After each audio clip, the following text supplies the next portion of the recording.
Hello, everybody, and welcome to the new campaign. This is Woo!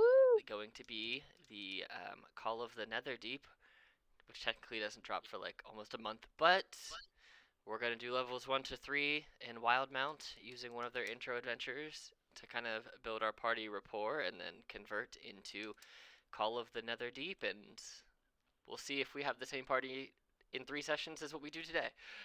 See what characters are alive and or dead. But I am the DM for the campaign. My name's Alex. I have 4 players who can just go ahead and tell you who they are, which go left to right on the screen right there. Oh, hey, is that me? I guess I've been on the Roll20 longest, even though I was the last person to show up for the actual game. I'm Esther. I am playing the Total Barbarian Ono. Um, and I'm very excited to be here. Excellent.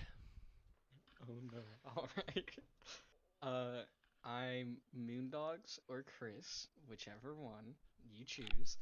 And I'm playing Greenie, who is a Emerald Dragonborn bard. Excellent, excellent. What up? I'm Pie Guy. I'm playing a blood wizard and shit.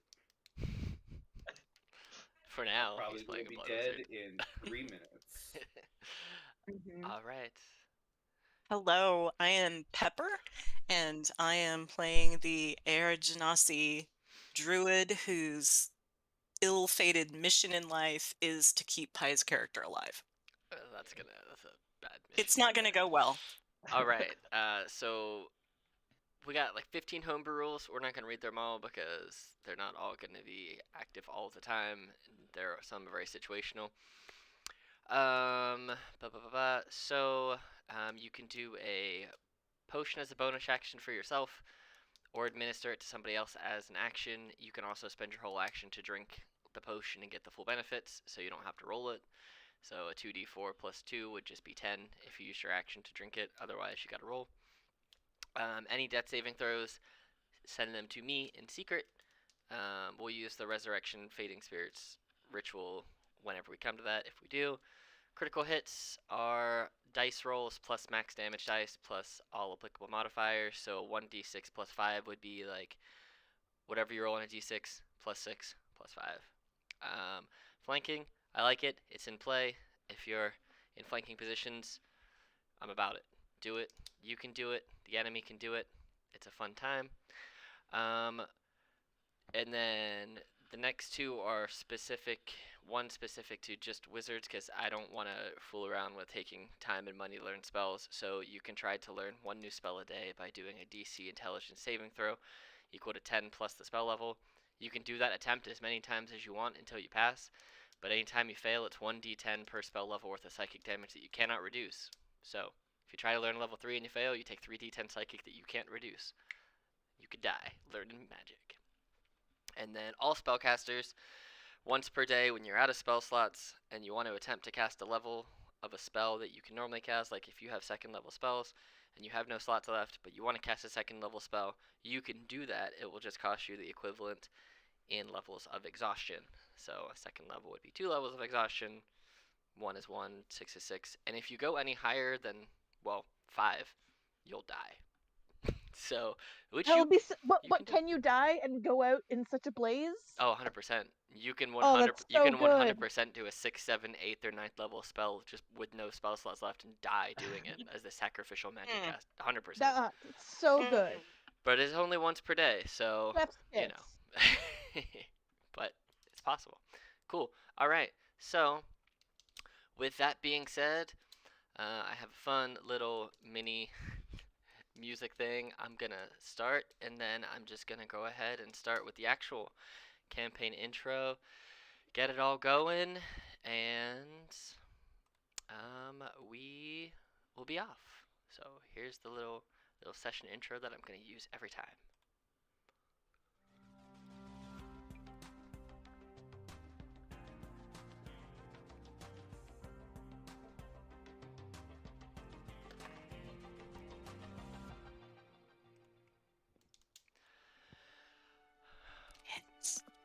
Welcome to Wildemount. The year is 836 PD, or post-divergence. And the continent is at a strange point of tentative peace due to the efforts of a group known continent-wide as the Mighty Nine. The Dwendalian Empire and the Kryn Dynasty are walking a tightrope of negotiations to keep the sated war at bay and their citizens alive.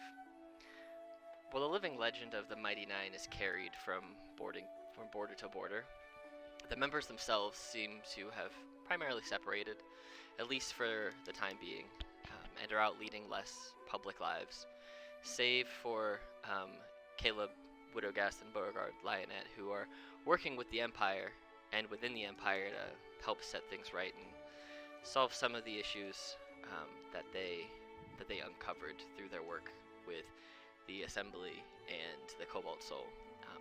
And oftentimes you'll see a larger woman, who many know as Yasha, at the side of Beauregard as they are making their public appearances, doing their political work, and Caleb himself teaching sometimes. Their story, legendary and as world-changing as it may be, is not where we find our attention today. As the cool autumn air falls over the southern swamps of the Jorhassian wastes, just east of the Ashkeeper Peaks, on this the 32nd of Sindistar, the 7th month of the year, you'll find yourself traveling in this medium-sized group, 40 to 60 people, that seems to be heading towards the capital city of Rossona. With many folks traveling within this caravan, you yourself have seen some join from the beginning. And you've also seen others join just for a few days, and then leave, coming and going, the group getting bigger and smaller and kind of fluctuating in size. As you know that traveling in a group is safer than alone, and it's much easier to protect oneself. This group is where you alone have found yourself for a short time so far. You find yourself carrying or riding your horse with a saddle, sitting atop of it. Naf, if you could go ahead and describe your character, please. Sure. He is a human, simple human,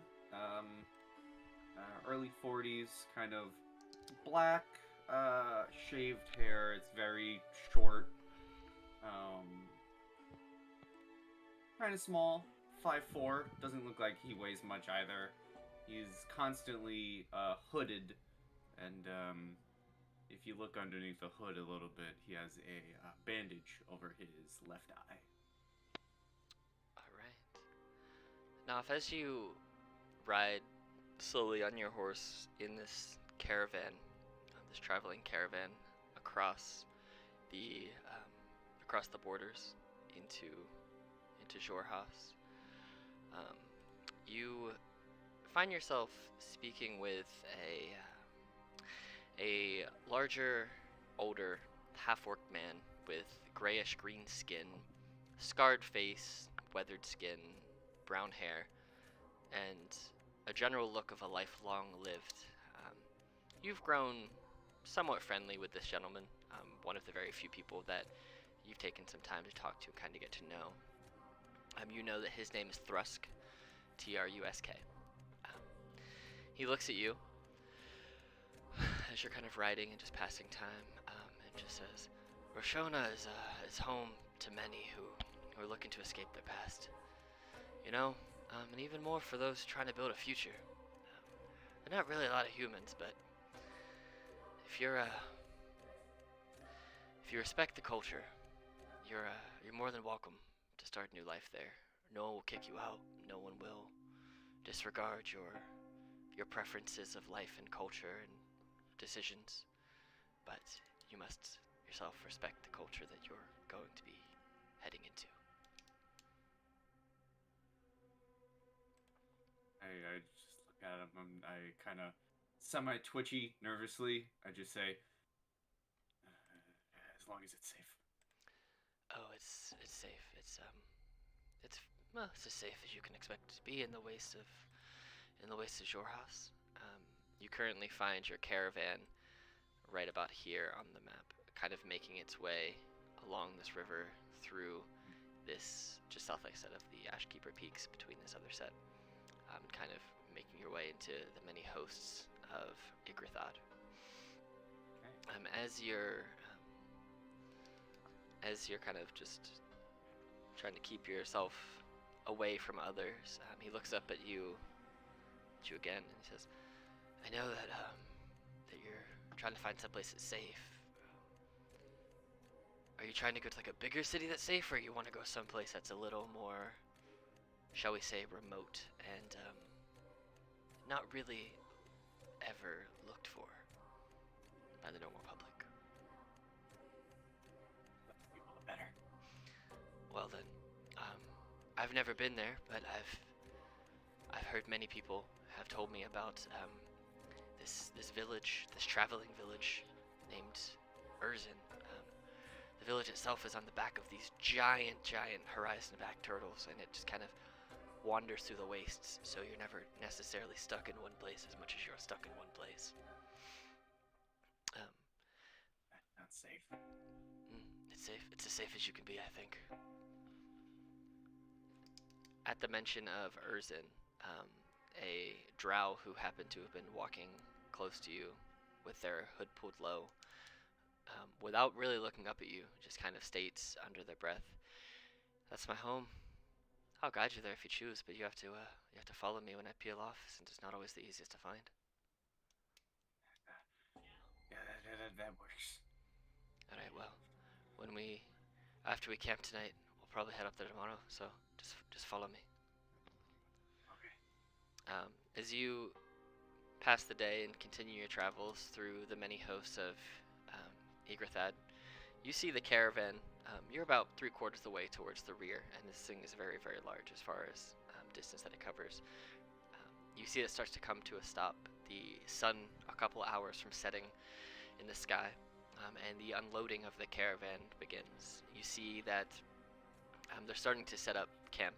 You've been with them for enough days now that you know that setting up a camp as large as this takes quite a few hours, and that utilizing the last few hours of sunlight of the day is kind of the norm. That makes it easy to be able to see what you're doing, kind of assess the dangers. Different groups will go out on patrol, they'll gather supplies, they'll make sure every place is safe. Looking around, you find that at this point, as you kind of get up to where the camp is, you have made your way right up here to the shores of a Fever Gulf Lake. Oh, that's not what I'm looking for. Oh, it's Fever Gulf Lake, this giant lake that you're beside. And Thrusk says, "Yeah, it's Fever Gulf. It's good for fishing, good for swimming, good for bathing." And he kind of goes to take care of setting up his tent for the night. Is there anything in particular you wish to do for the night? Yes, before the night is over, I kind of do my best to walk to a spot of the lake, the edge of the lake where no one's really paying attention, and I kind of just undo the bandage over my eye and just wash it in the lake, and then, pop it right back on. As you kind of walk that way and you're kind of washing out your eye, you see, I can't make this up. This is just too well named. So now I'm going to show you what it is. As you're washing up, you kind of see embedded in a stone in front of you what languages do you speak? I speak Common, Deep Speech, Zemnian. Okay. It's kind of like broken common, and it says, "Ahead of you, you see the eyes of the lake, and you see two large stones out in the middle of the lake." That's what the two little bits. Does one of them reflect back into the empty socket? Just slightly. So you go ahead and you wash out your eye socket as you kind of chuckle to yourself and rebandage it and chuckle to yourself that the eyes of the lake, which is ironic since you only have one. Anything else for the evening, or do you head back and set up camp? I would head back and set up camp, kind of in a way of, I want people around me, but at the same time, I don't want people around me. So I set up camp in that kind of like, I can see people, people can see me, but I'm not close. Okay. All right. So as you go and you set up camp for the night, um, traveling as far south as you could from the Pale Bank village in the graying wildlands, you find yourself in the Zorhasian wastes, specifically in a place that you've read about in books, but you felt a calling to go and visit. You know this place to have once been a floating archipelago of cities, inhabited by Dragonborn, destroyed just over 2 decades ago from the Chroma Conclave assault that ran through Exandria. You find yourself amidst rubble and lost knowledge in the ruins of Draconia. You and your Dragonborn self. The feeling of personal attachment and history here is stronger than what it was for you in your village. Could you go ahead and describe what your character looks like, please, Greenie? Okay, so Greenie is a medium-sized dragonborn. You know, the average size around like 5'10", 5'11".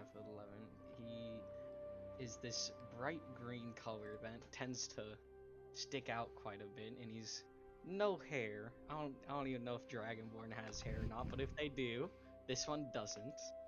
And with really sharp, pointy teeth that become painfully obvious when his usual smile is on, and some floating horns just above his head. Ooh. Very nice. As you start to kind of sit and study this place, and you're kind of exploring a little bit more. You've been here for a couple of days at this point. You have gotten to the point now where you have very much explored a lot, but this is what it looks like in general. The ruins of Draconia at this point. This place is cold. It's very cold, very icy. It's like there's a perpetual blizzard or ice storm that seemingly is holding the ruins and the history, partially, of Draconia in frozen stasis on the ground. You do feel at different points almost like a pulsation or a fire in your blood, almost like the draconic magic inside of you kind of wells up, almost wanting to erupt out, but you manage to withstand it and keep yourself together. There's not much light here, and the wind from the blizzard and the continuous ice storm constantly blows out your torches, but you're able to relight them without much hassle. It's just they keep blowing out. So you keep losing your source of heat and your source of light. But eventually, you do find a cave where you can pass some of your time and kind of reestablish yourself and get your clothes pulled back on nice and tight and snug. But as you wander through these ruins, you kind of let your mind wander, imagining what life here, when it was floating high in the sky, would have been like. Imagining a safer life for you and your family, a place where all Dragonborn were safe and free to live as they see fit. Explore all manners of studies and different methods of creation, whether it's mechanical, magical, musical, any other forms of artistic creation that you can imagine. But after a while of just letting your mind wander, you're always brought back to reality as the cold, bitter, biting, icy air chills you to your bones. You spent some time at this point, probably, we'll say probably close to a week in totality from when you got here and rested and just kind of studied and explored and figured out the safest way to walk through the ruins of Draconia. Is there anything in particular that you wish to try and look for or try and find while you're in this ruins of not even prehistoric, just a few decades old Dragonborn society? He wouldn't be looking for really anything in particular. It's mostly he's there to learn about history of Dragonborns, what would happen like after a Dragonborn dies, just like anything, Okay. just anything in general. Roll me a investigation check.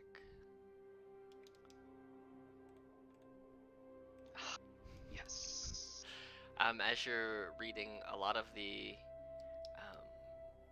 stuff is in older Draconic. You can make out bits and pieces. You can see that there is sometimes you'll find they're looking specifically what happens to Dragonborn when they die. You seem to find that it's the same thing that happens to everyone. People die. There are funeral rites and funeral processions that Dragonborn go through, and you see an image of a larger, greater dragon, and then its death, and then images of many, many things coming to the site of its death, and then war. But that's about the best that you can get from your natural one. Yeah. Okay. After a while, you do end up heading out of Draconia, as you kind of figured that while you've explored a lot, there may be more to learn later, but currently the ruins have not been excavated enough where you could safely travel any further into them without risking your own mortal life. And it's dark and scary and even colder the further in you would go. So you kind of make the decision to not. But you do start heading north down into this part of the land, kind of following the mountain down, following the water, because you know if you follow a river eventually, you'll find an open body of water which will at some point take you to civilization in some regard. So you make your way down following this river. And as you travel for probably a solid day, you're getting close to the evening of your second day worth of travel. You see in the distance a large campsite setting up on the water's edge of this lake, which seems to be the end of this river that you were following. You smell cooking meats and the sounds of many voices and even some music permeating from the setup off into the distance. As you make your way further and further towards the caravan, many people welcome you. They just kind of say, hey, kind of wave you over, kind of give you a quick tour of where things are. You see some people, however, are suspicious. They give you the side eyes and kind of turn away whenever you look in their general direction. Not like they have anything against you personally, they're just weary of strangers in general, which is kind of odd since this whole caravan seems to be made of strangers. But eventually, you are brought to a very older, very hardily built, dragon-looking woman. She looks not like any dragonborn that you've seen before, but you recognize that she is of some type of dragon descent. You know that in Wildemount there are different lineages of dragonborn. You just haven't necessarily met any that aren't of the same general dragonborn aesthetic as you. This lady, looking at her, she is a pale blue skin with long wispy white hair, no tail, a very hardily built orange eyes, kind of more looking humanoid than dragonkin.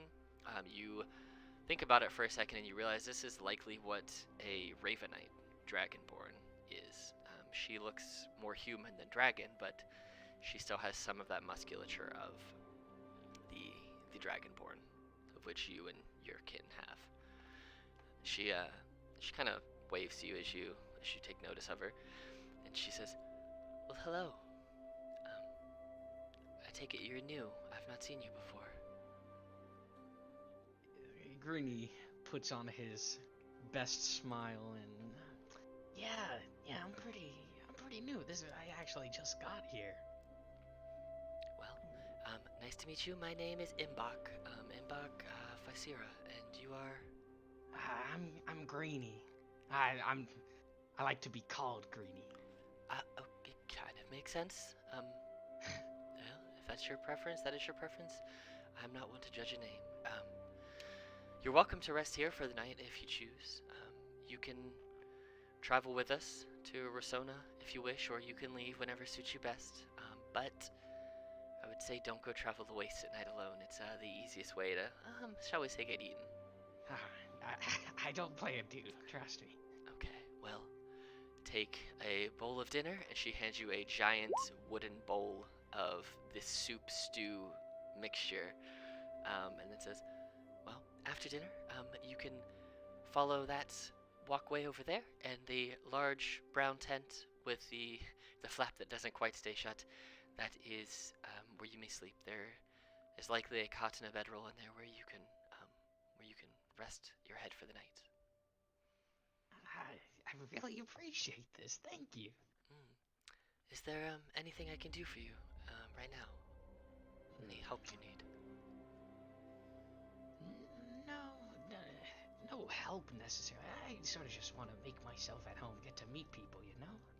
Well, you've come to a caravan full of plenty of people who more than likely would like to be met. Not all, but some. So. Alright. Well, it was good meeting you. Well, have yourself a wonderful evening, and I hope to see you again soon. Oh, and don't leave and get eaten. We're not responsible for that. I won't, don't worry. I'm very cautious. Is there anything you wish to do for the rest of the night? I would just mostly try to find the place where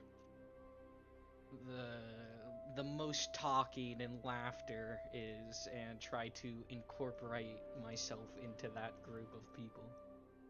Okay.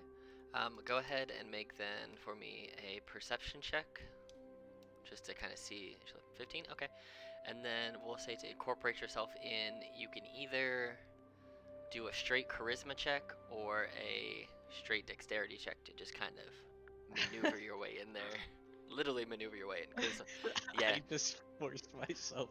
It's like, hey, Oh, guys. damn. Yeah, you listen out, and you see there are different pockets of people who are chatting. There are some smaller groups, 2 or 3 people who look like they probably have some type of relationship with each other, a little bit more close-knit. And you see there are other larger groups of adventurers just swapping stories and telling tales and just kind of recounting things they've seen in their lives. And you find a group of about 10 people, which is a significant portion of this whole caravan, but they're everywhere in age, from like an older child to like 8 or 9 years old up to like say 75, 80-year-old. So you can slip in with that group there and just kind of sit, regale with them, listen to their tales, their stories, and you can talk yourself with them as well. No problem at all. Great. So you spend the majority of your night doing that, prior to having yourself a nice restful evening, and you end up making your way to bed. Alright. And now, you guys, the 2 of you, on your boat. The first few days to a week were pretty smooth sailing on the boat. No real challenge there. The last couple nights, however, have not at all been smooth sailing. You have gone from storm to storm to storm. Almost like you're hearing voices in the wind as the storm wind itself whips through the sails, almost tearing holes and shears in them. Just when you think the storm has died down, it's almost like you find your way into the eyes of the storms. Eventually, your captain does manage to sail through without losing a life after 2 or 3 people have made their way overboard, but they're sailors, they can swim pretty well. But he does eventually make it through the storms, landing you down here to the very southernmost point of the Waste of Shore House. He calls out to the crew, "We have 2 more days of sailing before we're gonna make dock, so don't lose your head just yet." The first day goes by. not much goes on during the day. It's nice smooth sailing, not a lot of wind, so you're not sailing super quickly. But as the second night comes, you see that there is no storm this night, but it's a very star-filled sky on the second night, which makes it very easy to guide to where you're trying to go, or where he's trying to have you go. Anything in particular either of you or both of you wish to do on this starry sailing evening?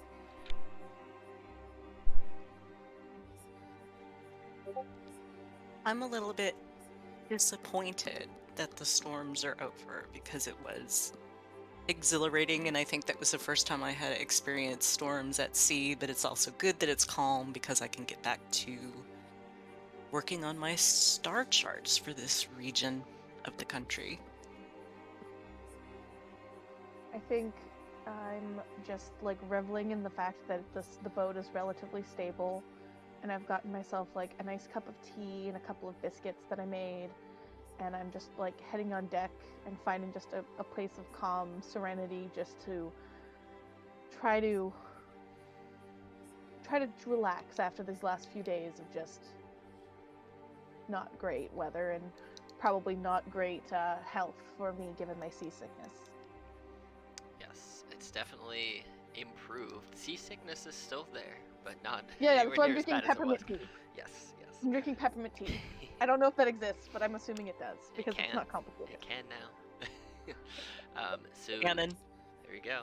So you guys make it through this night relatively unfazed. Nice slow sailing on the open water. And as the morning draws close, you see the wind has picked up, and the ship does make it close to the land. And this smaller ketch that you're in is small enough that it can maneuver on larger rivers and lakes without having to dock far out to sea, but not small enough that it could make it super far inland.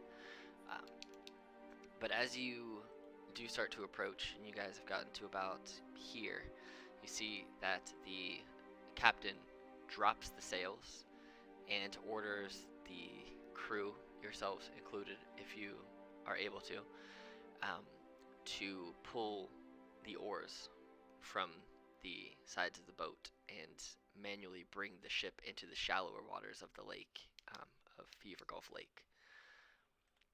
And as he steers and the crew row and maneuver towards the eyes of the lake, which is fairly close to where he docks. He ends up docking it right here because they're just giant rocks in the middle of the lake, but he can dock close to it and not have to worry about tipping or any kind of wreckage.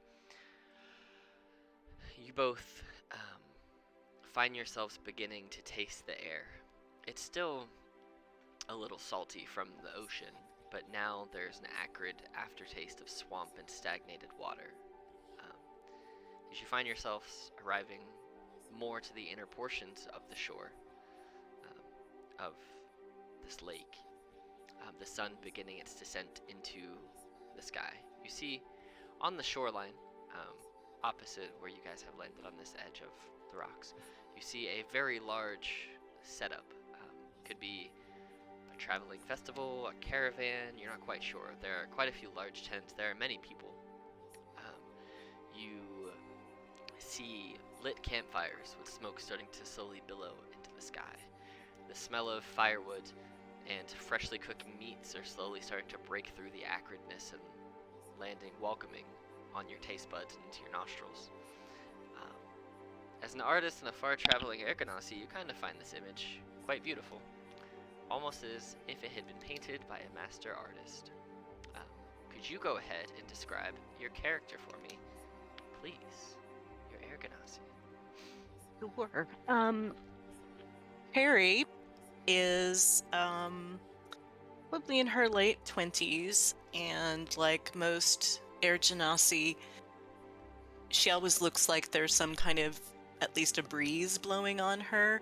And sometimes it's a little unsettling because even if you feel a breeze going one direction, you might look at her and find that her hair and her clothing is billowing a little bit, like as if a wind from somewhere else is hitting her.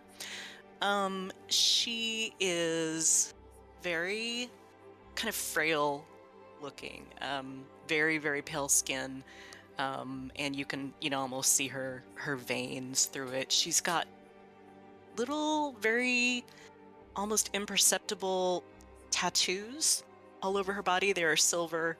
Um, they, show up if the light hits her, but otherwise you might not notice it. And she has really long, silverish but almost translucent hair, and it's in that big, like fantasy elaborate hair with some of it braided, some of it up, some of it down.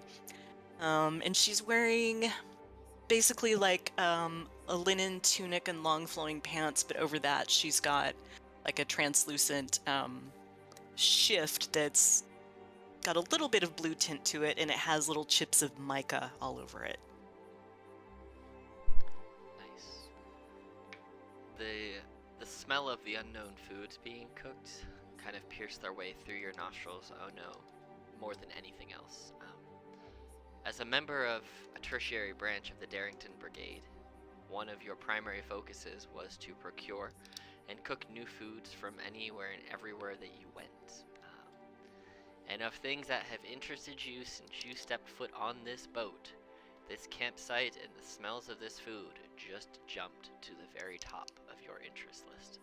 It kind of fulfills your role in the Darrington Brigade, and it means that you're not going to be seasick for a little bit. I'm so excited. Could you go ahead and describe your character for me, please? So, Ono is a young turtle woman. She's green in color with sort of a greenish, yellowish, beigeish shell.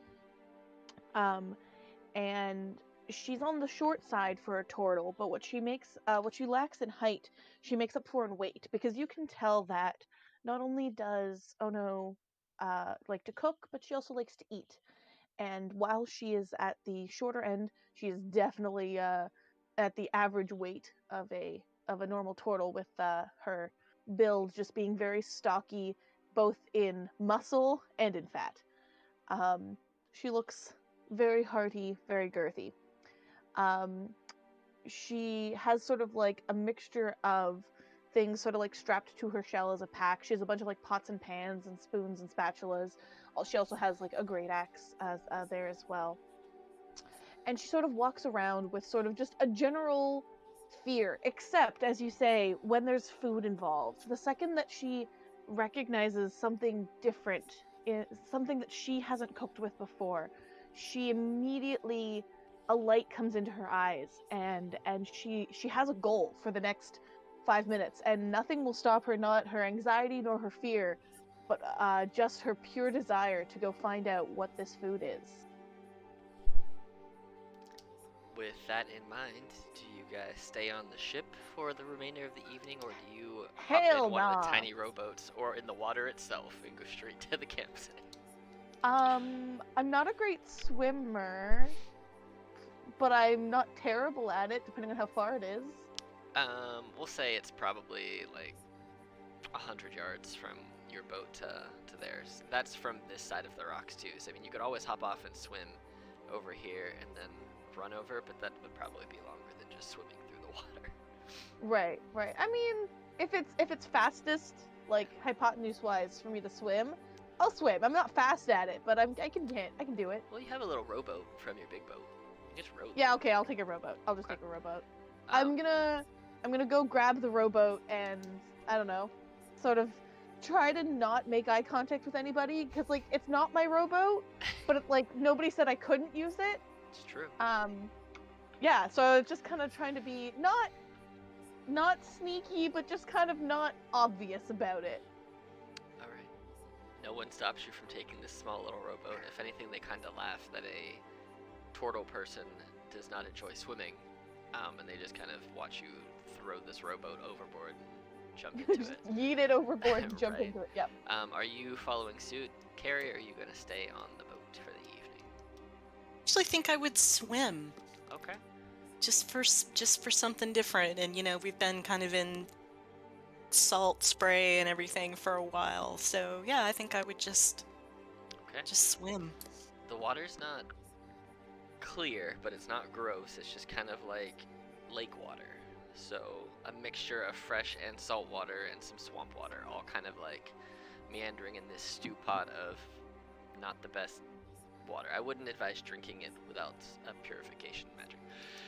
But upon arriving at the land, you see there are plenty of people all around. You following your nose, oh no, you can see in this larger tent there seems to be a line of people waiting to be served some type of food. There's a few giant pots that seem to all be orchestrated and under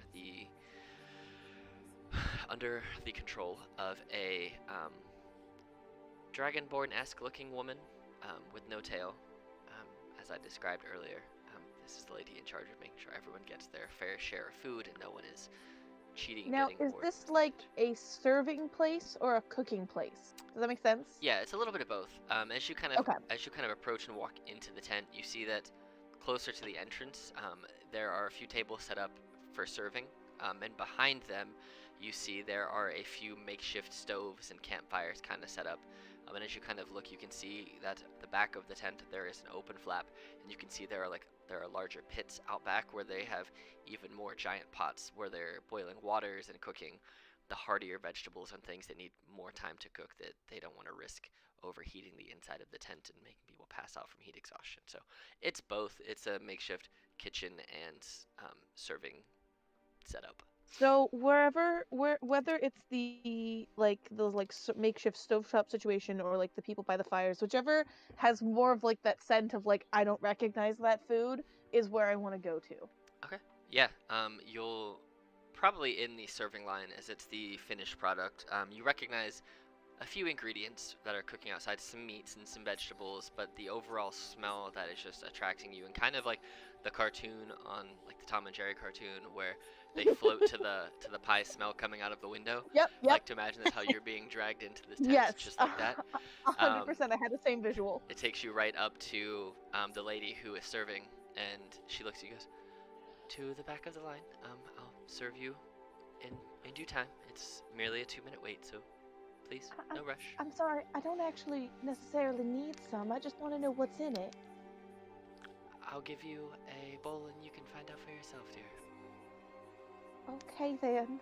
And like does not fight beyond that, goes meekly to the back of the line. Alright. As Ono makes their way to the back of the line waiting for food, Carrie, are you following in to get food, or are you going somewhere else in this camp? I think I'm more interested in just sort of looking around, seeing if I can figure out, what this group is. Just kind of curious.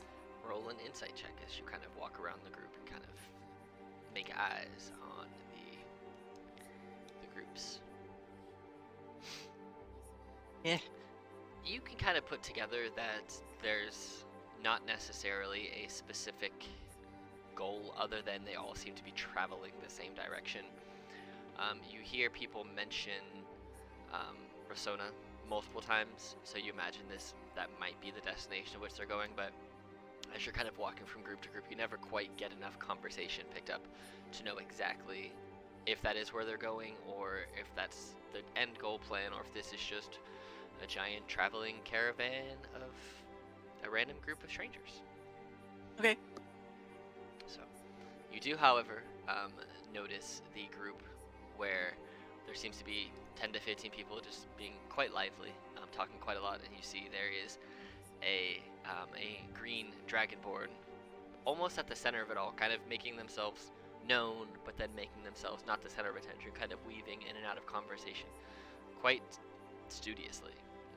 Like this is something that they've been doing for a long time. So that catches your eye only because there aren't, other than, well, he's the only dragonborn you've seen so far, because you haven't seen the cook lady, so he is the only person of scaled descent that you've seen. Does this seem to be someone, can I tell if this is someone in charge? Or if this is like some kind of meeting going on, you know what I mean? Just like... Roll another insight check. Okie dokie. Let's see if I can do just as good. It doesn't seem to be like there's any one person in charge, at least of this group. It just seems to be a group of friendly people just having a ball, just talking to each other, swapping stories, telling tales. Every now and again, somebody will burst out in like a bardic tune. Somebody will try and read a poem and get booed, but jokingly. People just basically a bunch of people who are just getting to know each other, just sitting around the campfire, shooting the shit, and talking about life. Okay. So, while this is, while all of this is happening, Naf, you kind of come back from clearing out your eye.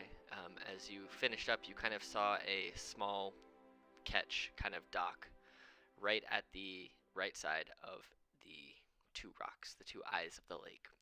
You see they dock, and you see, as it's not super far away, and the sun is still kind of up, it is still setting as you saw this happen.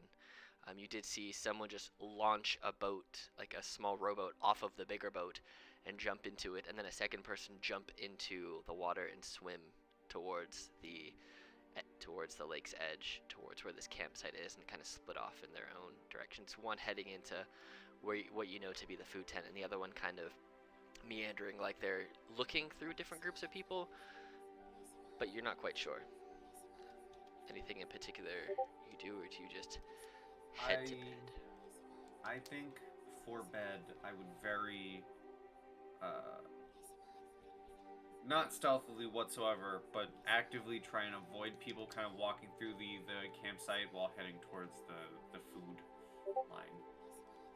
Kind of that, like, you know, someone looks at me, I kind of just pull my hood a bit further down, kind of avert my eye, Okay. Yeah. and walk towards the food tent. All right. As you walk to the food tent, you go to the back of the line as you're accustomed to doing from the days that you've been traveling with them, and you see someone you haven't seen before. You see this turtle-like person kind of waiting a few people ahead of you, almost waiting impatiently, like they're trying to get to the front quickie. Those are not words. More quickly. Quickler and Quickie. Yes. I like Quickler. Perfect. word. Perfect words. Quickler is the villain from. Yeah, that's what I was saying. He's the villain from that one movie, The Lorax, the Quickler. Oh my god. I've only seen that movie one time years ago. Anyway, yes, you see this turtle-like person a few people ahead of you, and eventually, oh no, you do make your way to the front of the line as each person is served in tandem quite quickly. You get through the line probably in 2 or 3 minutes. It's not a very long way. They're very efficient in serving people and getting them on their way so they can enjoy the rest of their night with a full belly. And as you get to the front, you see this dragon-like muscular woman. Says, well, you seem to be a new face. I'm sorry. I didn't mean to intrude. I really just wanted to know what was in it. I know this isn't my group of people or my food or anything. I don't want to take it from anybody, but it just smelled so good, and I needed to know what was in it. This food is for anyone who spends time with us. It is for any and all. We turn none away. We're all just trying to make our way in the world today, and you are more than welcome to have a bowl and see what you enjoy for yourself. But I will tell you, it has some vegetables that are local to the Ashkeeper Peaks, some hardy root vegetables, and we fished up quite a few waterfowl today as we were traveling from the peaks to the lake, out of the river. So waterfowl and vegetables is about the best I can give you, as I do not cook it myself. I am mainly the organizer. So Who did cook it? she kind of looks over her shoulder and points back, and you see a few dwarven folk just chopping and boiling and cooking and like reaching into their side pouches and just throwing handfuls of like spices and herbs, little like baseballs, just like throwing them at their food. They are not measuring. They're being as liberal as they can be to give this food flavor. So. Oh no, like is so torn because she is a cook, but at heart she's a baker, and baking is not like that. Baking is exact. She does cook and she does enjoy cooking, but there's almost a little bit like of just astonishment at the the lack of care in her mind thrown into this cooking. But she kind of like she takes her bowl and kind of like tries to see like, okay, she's like, there's new foods, new like main parts of this. Are there any like spices or anything that she can kind of glean or in here? Like she's trying to figure out like what she could take into her own cooking if she wasn't in this exact area. So you I don't kind of know what sort of. yeah. So you I don't kind know of if that's you a look at tech of some some sort. you look at some of their techniques, and you recognize some of the spices. Dwarven spices are not necessarily uncommon. You don't have many on you per se. But go ahead, you spice, and roll me a Spice check? spice check. I'm sorry. We'll do a. I'm gonna say do intelligence plus proficiency on your top of a d20, as that'll be your cooking tools check for this one specific check. I'm realizing that I don't actually know if I set up the thing to roll properly, so I'm gonna roll a d20, and then we're gonna find out what I add to that. Oh, It'll be 2 because that's your proficiency plus whatever your intelligence modifier is. so that's a 4. Okay, so 4. You're looking and you're just like, you don't.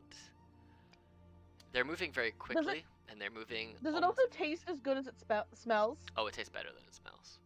Great. Yes. I will Then say though that the if you sadness of not really gleaning much information is just gained in how good the food is. Mhm. She's very content. Yes, you definitely will say that you have 1 out of 3 because you didn't. No, 1 out of 5. 1 out of 5 successes because you can't technically fail unless you roll a nat 1. You can't ever technically fail a like tasting check for spices and foods since you're a chef. So you have 1 out of 5 successes for getting dwarven food bonus, which I don't know what the bonus is going to be yet. So you have 1 out of 5 successes on that though, because you spent some time you observed them, and the observation of how they don't necessarily measure, they just liberally spice stuff. That's kind of where the success comes from. So. Okay. I kind of want her to like sort of ask like if they need any more help in the kitchen, I guess, like if she would be able to sort of shadow them over the next couple days, completely forgetting about the Darrington Brigade that she has like goals with right now. She's very food oriented. Yeah. She says, well, yeah, I'm only gonna be here till tomorrow though. I'm making my way to Erzin, so you can come with me to Erzin and study my ways if you want, or you can go into Rosona with the rest of them. It's up to you, but I'm going to Erzin tomorrow, so you can come if you want though. Oh, I'm sorry, I don't actually know where I'm going. Well, but Erzin, I know where to find you. And Erzin looks like you. Sorry, that's very inappropriate and stereotypical, and I'm sorry. I know what it's like when people put you all together. No, I apologize. Erzin, if you've not heard of it, is a city, or village, I guess, that's on the back of giant tortoises. They move. I mean, I know I'm sort of big, but I'm not that giant. No, these things are like, they can hold 20,000 pounds big. Oh, that is big. You should come. They got good food there. Well, that does sound fun. I do like good food. I guess I should talk to my, And she kind of like mumbles off. She's like not really sure what to call the Darrington Brigade to her. It's not like, oh, I need to go ask my mom. It's not like, oh, I need to go like talk to my friends. It's somewhere not in between. Maybe it's go talk to my boss. I don't know. She doesn't know how to articulate the relationship that she has. Fair. And whatever, maybe she'll try and like ask for like a little bit of seconds as she kind of like walks away. She's feeling kind of awkward and doesn't want to hang out with these people anymore after she's been looking over their shoulders for the past who knows how long. And so she basically says, "Well, you can come and watch longer if you want, but we're pretty much done cooking for the night. This is our last batch. Put it out there, and then we're all going to bed because it's late and I'm tired. But you got places to stay here if you want." Points down towards the big tent, big brown tent. She says, "We all stay in there. It holds pretty much everybody. There's cots, there's bedrolls. We can talk shop if you Thank want, you. but you know." I do like talking about. Oh, I might find you later. All right. And she just like skitterly runs out as she's already put out all of her human interaction, or not human interaction, but people interaction for the day. Okay. So you see, Naf, you see this turtle lady just go whoop, skittering right on out of the tent back outside, and you're handed your bowl of food as you are. I missed that joke real bad. As you're used to getting fed multiple times a day, so you standing in line seeing people that you've not seen before isn't new, but that was just a strange interaction. But unless any of you have anything in particular you wish to accomplish for the rest of the night, you can bed down wherever you would like. I would kind of like to, go up to the woman that kind of seems to be in charge, at least, of the, grub line, Absolutely. and say, excuse me, are you in charge of this? By this, do you mean the food, or do you mean like this? And she like waves her arms in big circles about meaning like the entirety of the caravan. Yes, this, and I mimic the everything move. Oh, it's difficult. I'm in charge of making sure that those that travel are fed and nourished. But I am not the navigator, but I do know where we're going. We've made this trip many times. It's more of a collective. The people who have made this trip, the leaders don't always stay the same. I myself, once we get to Rasona, are probably going to stay there for a few months before I travel back and make this trip again. These old bones aren't what they once were. But whenever we go to Rasona and we restock, we pick up those who wish to travel back into the Empire, and we make our way back through the peaks, and then we kind of find the town that we're going to, and we turn around and do the same thing back. We're more of a traveling carrier service that provides safety for those who just wish to travel the lands in a larger group rather than risk death. I see. And you go to Rosona? Yes. Not everybody goes there. We do have a few who are going to be peeling off in the morning and heading up to Erzin, the traveling village. We have others who are going to peel off when we get closer to Rasona and the Barb Fields and go to Bazuzan. A few others will probably peel off when they peel off from the Erzin group and go up to Jigao, up to the most northern portion of Jorhas. We have people who travel and peel off and come back quite often. So, yes. How is it permitted to join the group? You just kind of show up and don't cause a fuss and help out when help needs to be helped. Oh, I believe I could do that if I might join. You're very welcome to. Did you come in on that boat? And she points to your boat, and as you see it now, the boat seems to be leaving Fever Gulf Lake and rowing back out to sea.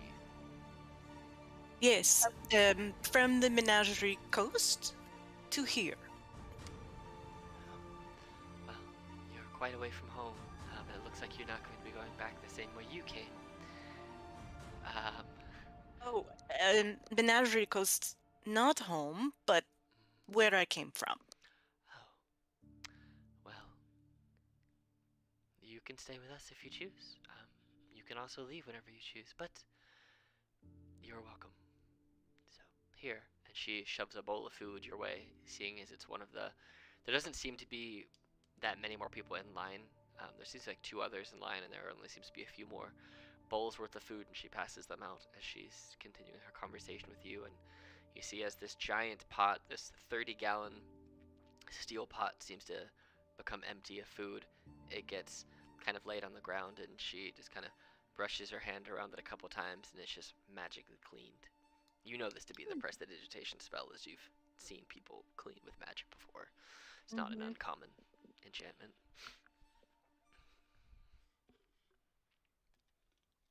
So I just sort of give her a little, hands together, slight bow. Say, I thank you. I will travel with you. Well, if you need a place to stay, she kind of waves her hand over to the giant brown tent with the flap swinging open. There should be plenty of beds in there. If not, then obviously you can make camp wherever you see fit, or if you have your own camping equipment, you can use that too. So, but you are welcome to stay there. You are very kind. I prefer to sleep outside. That's your choice. No one will oblige you to sleep anywhere you don't wish to. So, with that though, I do want to go get myself cleaned up, and I'm quite tired. So I myself am going to retire for the evening. And she actually heads to the giant brown tent. It seems that she also sleeps there.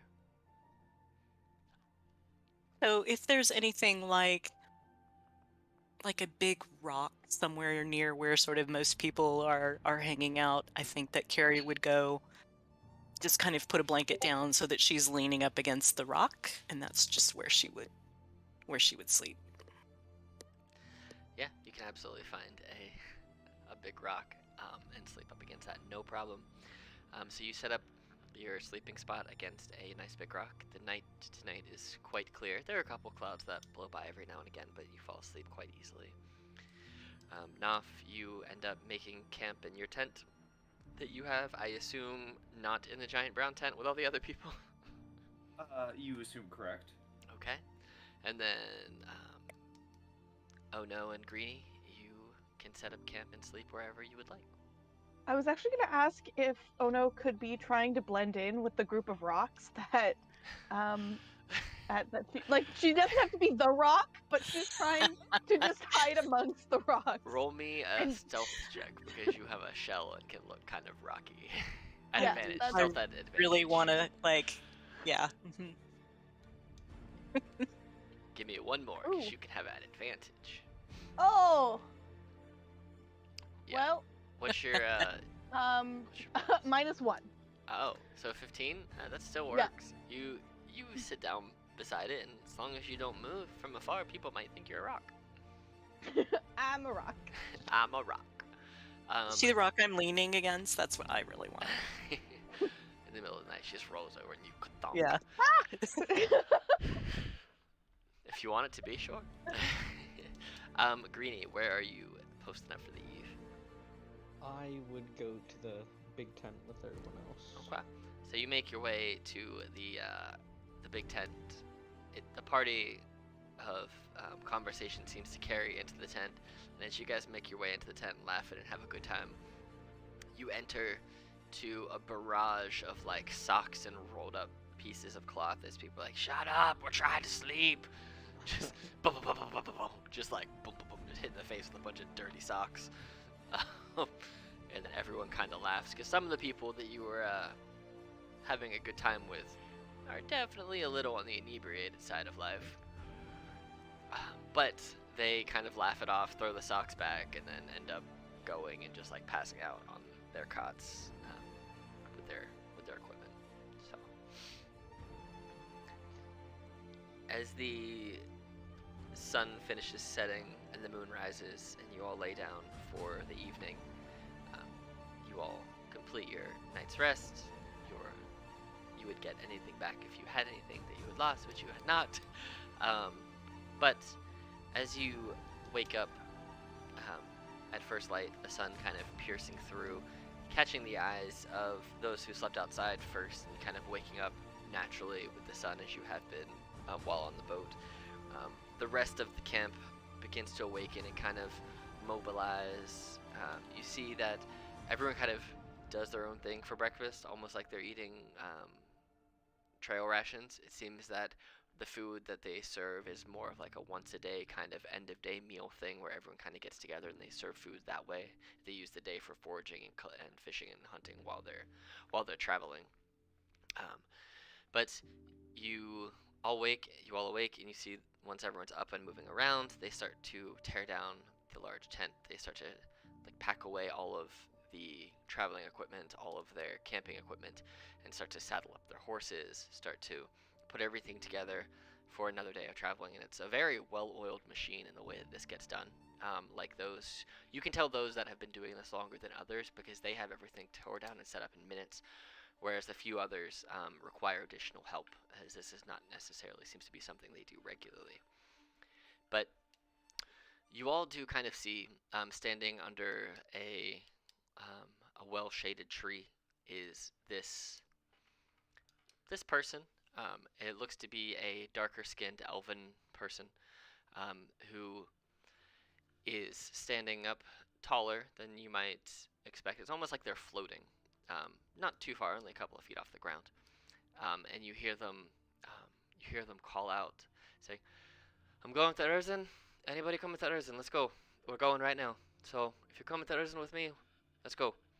And she's trying to wave in anybody that wants to go to Erzin to follow them. Is this the drow that I Yes, spoke with? it is the same drow I that you would spoke with. hop on. I would pack everything up and hop on my horse and start heading. As you arrive, they look at you and they nod. You see that they've pulled their hood down a little bit since they're in the shade. They're not quite as, they don't feel as victimized by the sun.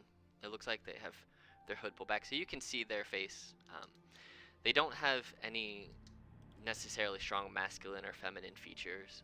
They have like a pale, almost lilac colored skin with dark black eyebrows, and shorter, like a little bit lower than the ears, black hair with some curls. And they look at you and they just kind of nod, acknowledging that you said you were interested in going with them yesterday. And they go, "Well, it's gonna be a few minutes. We're still waiting to see if anybody else is coming. Right now, it's just me and you. So, which is fine. It's not a problem at all. But I want to give it probably another 15 minutes, see if anybody's interested before we make haste." Greenie would walk up to him and, what is Erzin? Well, Erzin is a village that is on the back of these gargantuan tortoises, basically. Really? That sounds pretty interesting. Where's the caravan heading to now? Rosona. What's that? It's one of the main capital cities in the Shorehouse. Ah, okay. If you're looking for adventure or something different, Erzin might be the way to go. Yeah, well, I mean, right now I'm sort of just, just going anywhere. Well, Good. the city walks. Hey, yeah, that seems really cool. Hey, what's your name? My name? Oh, I'm sorry, not many people have asked me my name. Where did I write their name? My name's Zora. Zilra. Zilra. Ah, okay.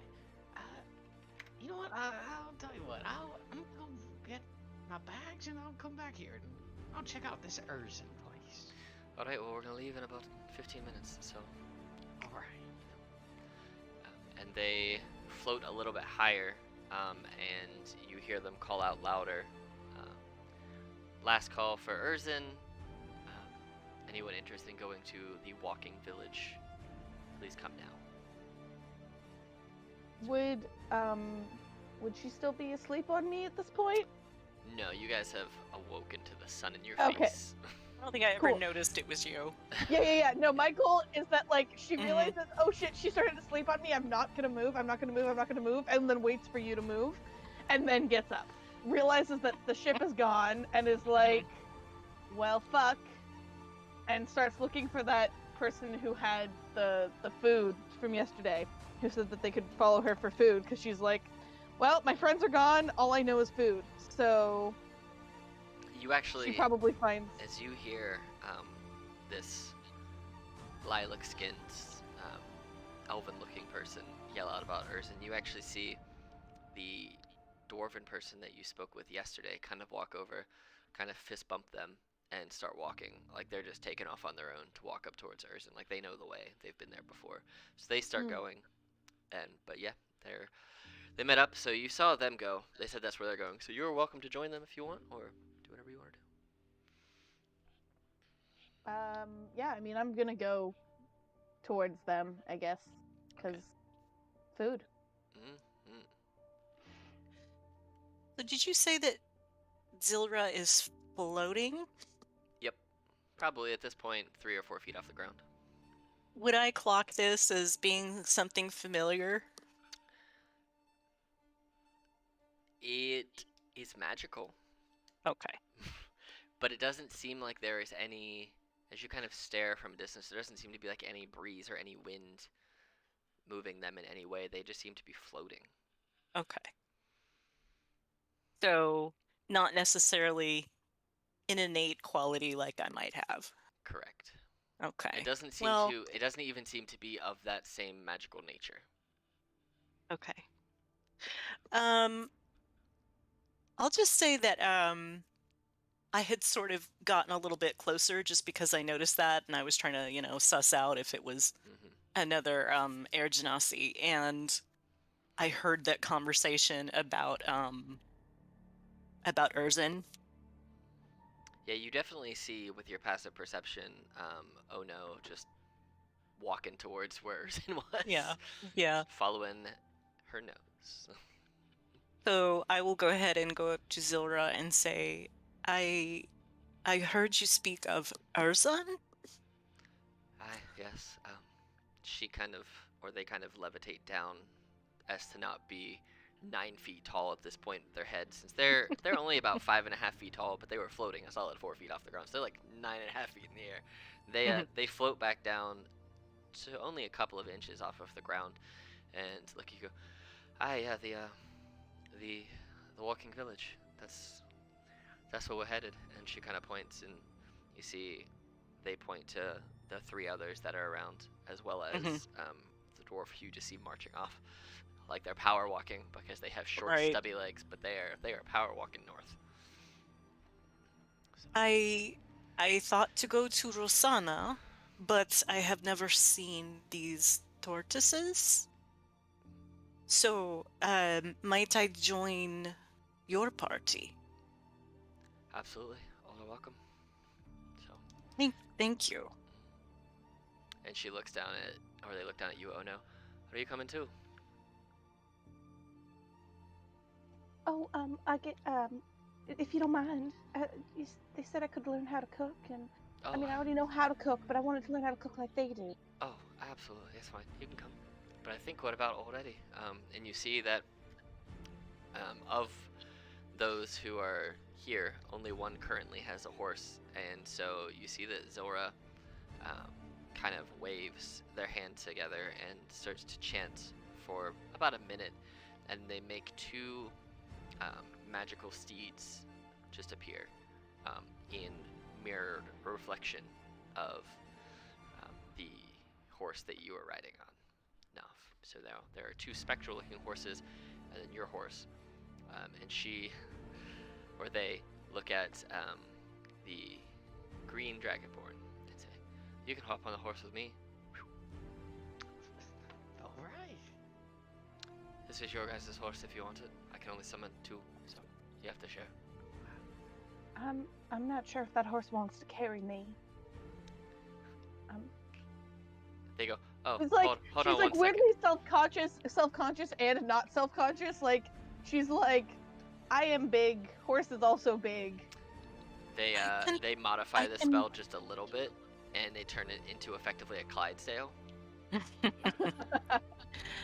I can ask it to do so. It is a spell, but I could ask it. Well, it's a bit bigger now, so I think it might not mind. Do you mind? She just like flat out just asks the horse, I guess. The horse just looks at you and just kind of leans its head down, as for you to like climb on the back of its neck to get on its back. Cool. It's super ungraceful, her getting up on this horse. Like it is not experienced or graceful. It's just like flopping and sliding her way up onto the horse. All right. I Well, think I was about to like maybe offer to help, but then I suddenly clock who you are. And I'm like, "Oh, you are from the ship. Oh, The boat, you are the cook?" yes, I was the cook. I'm sorry my cooking wasn't as good as theirs was. Oh, there was nothing to complain of. They didn't give me lots of ingredients. Is on a ship you cannot carry much. I had to, they told me I could go pick some things, but then they told me I had to bring half of it back because they couldn't fit it on the boat. I am sorry that I caused you to fall over.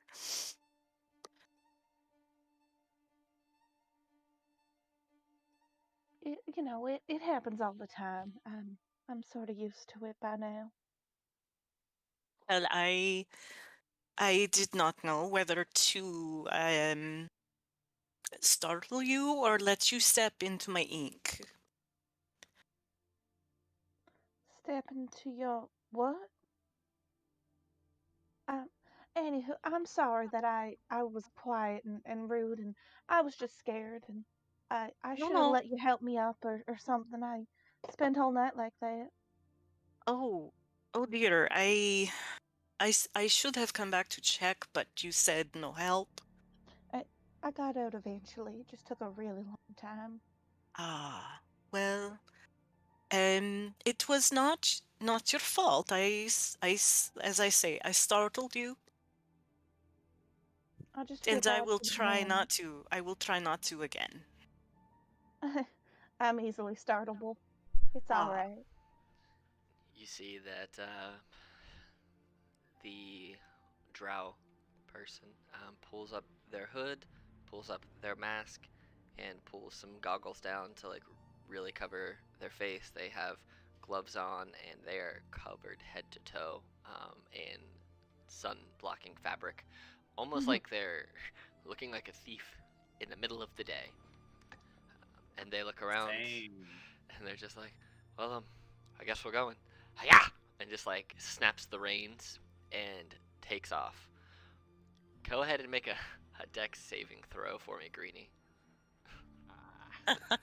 Falls right off. Oh my god. You hold on, but barely. As they snap the reins and the horse like kneels, like kicks up with the 2 feet in the air, you grab onto their cloak, and the horse jolts forward and just starts taking off, galloping north. You managed to regain your composure, but that was, you almost went off head first to the ground. And you just hear this chuckle coming from the rider of this horse in front of you. I mean, at first he's like completely startled, but once he gets back his grip, he puts on his giant grin and sort of chuckles with him. Mm-hmm. Yeah. Do the other riders of the horses, do the other 3 of you follow? Oh, absolutely. Yeah. I wait until the others take off, so I'm in the back. Okay. So you guys take off. It's with your horses, it's it's probably 3 or 4 days to get up here, but they know quite a few shortcuts because they're from this region. So instead of just directly having to go from like here directly up of almost 400 miles, they actually manage to, they take you this way first to the mountains, and then they kind of, this isn't going to be the right scale, but there is a mountain pass that you can take on which avoids all of the difficult terrain of the Bloodwalk and Broken Back Marsh, and eventually, I'm just going to do this, you eventually get to Urzen, or you get to the outskirts of Urzen after, instead of the 4 to 5 days it was going to take, you get there in about 2 to 3 because they push this ride hard. It's like they are going there on a mission. And as you guys approach and get there, you, oh, that's not the right one I want. Get out of here. This is what I want. As you guys approach, you see that you guys are being, as you guys approach Urzen, you start to smell it before you see it. The rank odors of the Broken Vale Marsh mingle with the musty aroma of a fleet of gargantuan reptiles as you traverse the rickety rope bridges above Urzen. You've arrived into the village. The strange goblinoid village moves slowly and endlessly through the swampy Jorhassian wastes. Its structures set atop the massive shells of horizon-back tortoises. Urzen's monstrous residents pay you little heed until you approach this large, ramshackle hall of what Zilra tells you is for Ogre Lord Bufal II. This is a towering structure of haphazard timber and scrap, and it looks like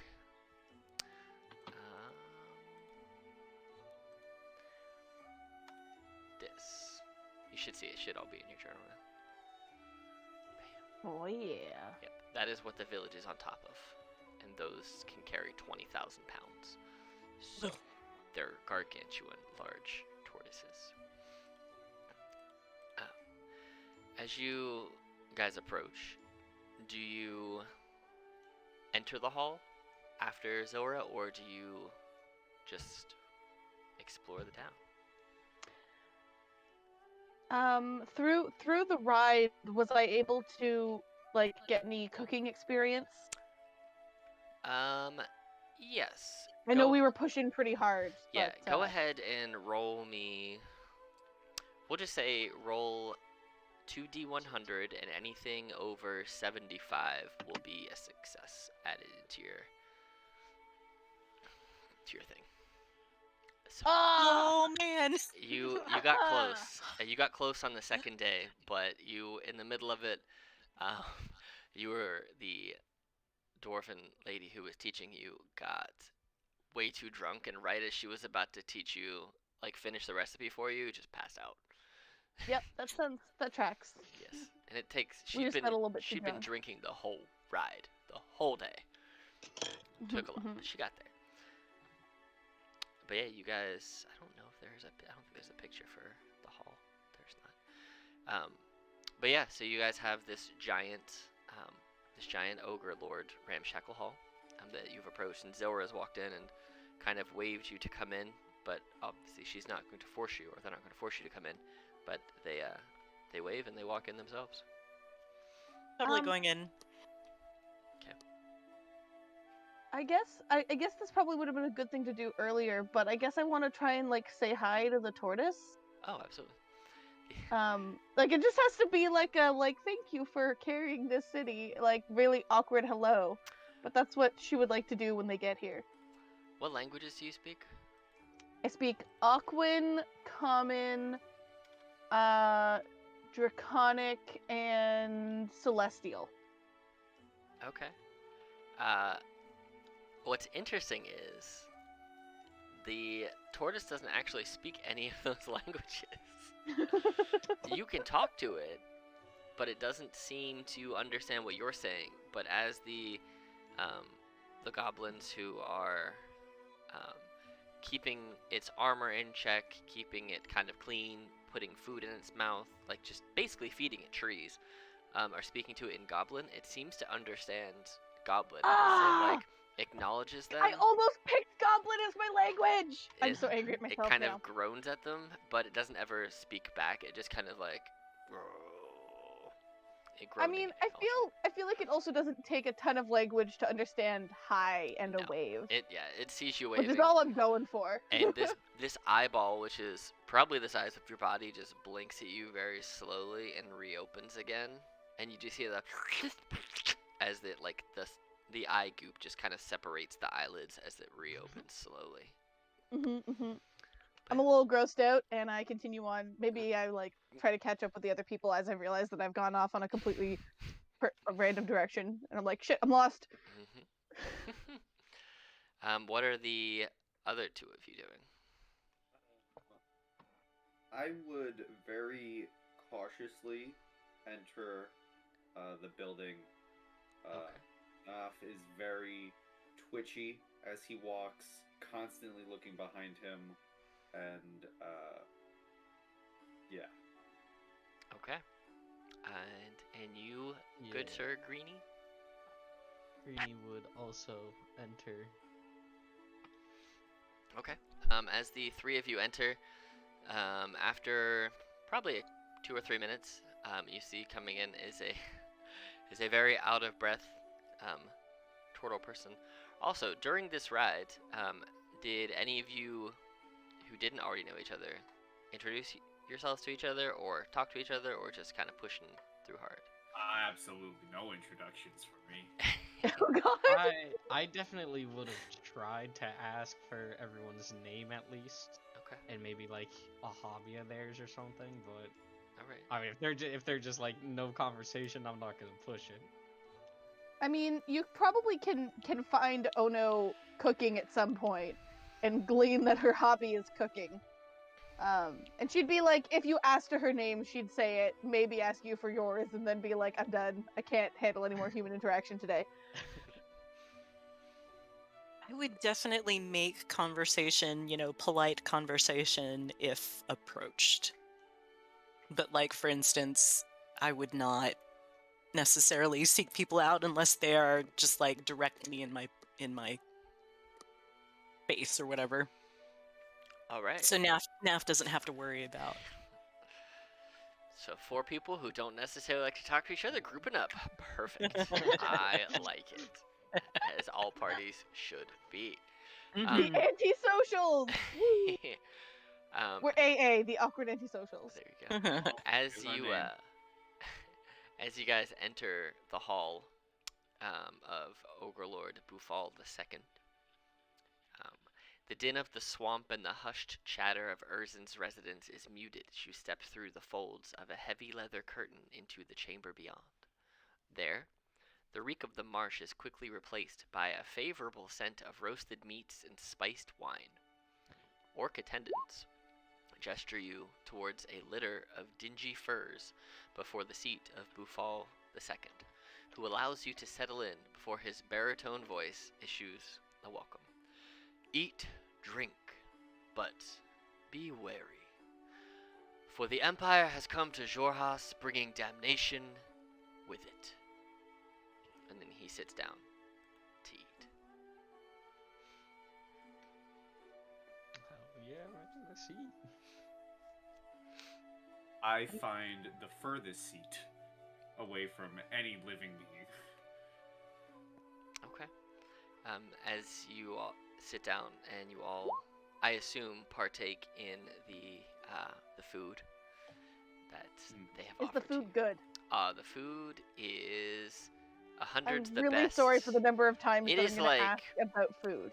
It is like way better than anything you've had in a while, but also not the best thing you've ever had. It's really decent. It's really solidly decent. Yes, it's really solidly decent. The spiced wine is a little more spice than it is wine, but it's okay. It's simultaneously disappointing and intriguing to the palate. Yes, the spices definitely are way too floral in your nasal passages, and it makes you want to sneeze every time you drink it. Achoo! Bless you.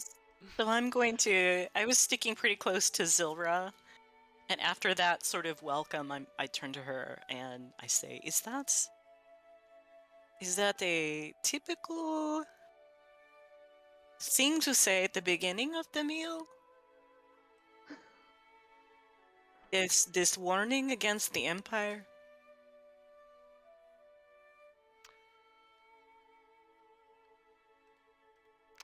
I would say that you being in a new country, you wouldn't, this isn't something you've heard before. Normally, like, being over in Marquette or not Marquette, over in the Menagerie Coast or the Dwendalian Empire, it'll be here in just a couple minutes. You don't normally hear people just proclaiming that the Empire brings with it damnation. Right. As you know, most of the time you're in Empire or the Menagerie Coast, who don't have horrible relations with them, but also aren't actively, or weren't just actively at war with them. So, all right. Oh, now I need to pee too. So let's do this. I'm so sorry. Oh, no, you're good. Let's do this. Let's go ahead and take, say, you guys want a 5-minute break or a 10-minute break? What you feeling? 10, please. All right, let's do 10. Let's get back here. We'll say 12. Get back here at 5 till, and that should work. All right. So, all right. Cool. All right. We are back, and you guys, last we left, were chowing down on the food and drink that Ogre Lord Bufal II, this giant ogre, provided. As the meal progresses, you see him every now and again turn and kind of lean over to Zora, and he speaks with Zora a little while, and then he kind of turns to the four of you, as you are clearly outsiders to this table, as this table is full of very goblinoid-looking folk between ogre and goblin and hobgoblin and people like that. Like, you're not unwelcome, you just very clearly all stick out. Like What, sore there's thumbs. no turtles in this place? Just the one you're riding on, and it's much bigger than you. But he explains that he is the current leader of the village for the last 40 years, because his father was slain by the Kryn Paragon Sunbreaker Alaman. Since then, he's seen a slow swell of discontent among Urzin's goblin population, who labor tirelessly to execute the Kryn dynasty's clandestine agendas. And an increasing number of his residents look to him and his advisors for leadership, despite the dynasty's overt hold on the area. And then you see a look of concern kind of washes over his face. And he says that three days ago, one of his most trusted advisors, his most trusted counselor, the goblin witch Bolbara, journeyed to the footholds of the Broken Vale Bluffs to the west, where she regularly forages for ritual components for spells and magic. But she didn't come back. And since then, he has no idea what happened to her, but he knows that the Dwendalian Empire patrols, their patrols have been spotted in the area in previous weeks, and the patrols themselves strike out from an outpost known as Fort Venture, which watches over the Broken Vale Bluffs. As you're learning more about her, he describes her as an elder villager who remembers the reign of the first Bufal, his father. She became Urzin's chief loremaster and a pivotal ally in both the ongoing battle against the Empire and the enduring struggle against the cruel environs of the Zorhasian swamps. Because even though the war at large is kind of at peace, it doesn't mean that every fort and every detachment is going along with it. If they can implement their power over others and reap whatever rewards they want to reap, they're still going to try and do that until otherwise deterred. You do know from him that she's not just a witch. She gets her magic from some patron. They know, it's very common knowledge that Balbara is a warlock, but they don't know who her patron is or very much about them at all. And the village, and Bufal especially, fears that without her arcane protections and political guile, that the people of Urzin will grow submissive to the Kryn dynasty's whims, making them a more notable target for imperial reprisals. And he kind of, as he finishes telling you a little about her, he waves his arm and more food and more drink is set before you. And he grabs a giant mug, which is about the size of a normal human head, and just downs it, slams it on the table to grab everyone's attention once more as they started to drift into their own conversation. And he looks at the four of you and says, "If you go find her, I'll pay you. I'll give you 200 gold, and I'll give you premium weapons. That's my deal." When he slams the cup onto the table, just as kind of like a nervous tick to the loud sound, the sudden sound, Naf kind of instinctively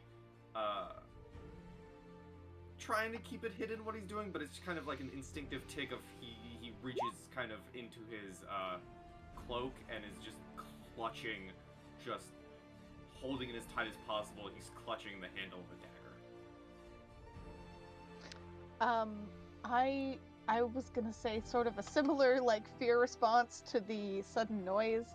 Oh no, just like pops all of her limbs and her head into her shell, but she's like presumably like sitting. Yep. So it's just like the shell like sitting up on this chair, like not falling over because it's in between the head of the chair and the table.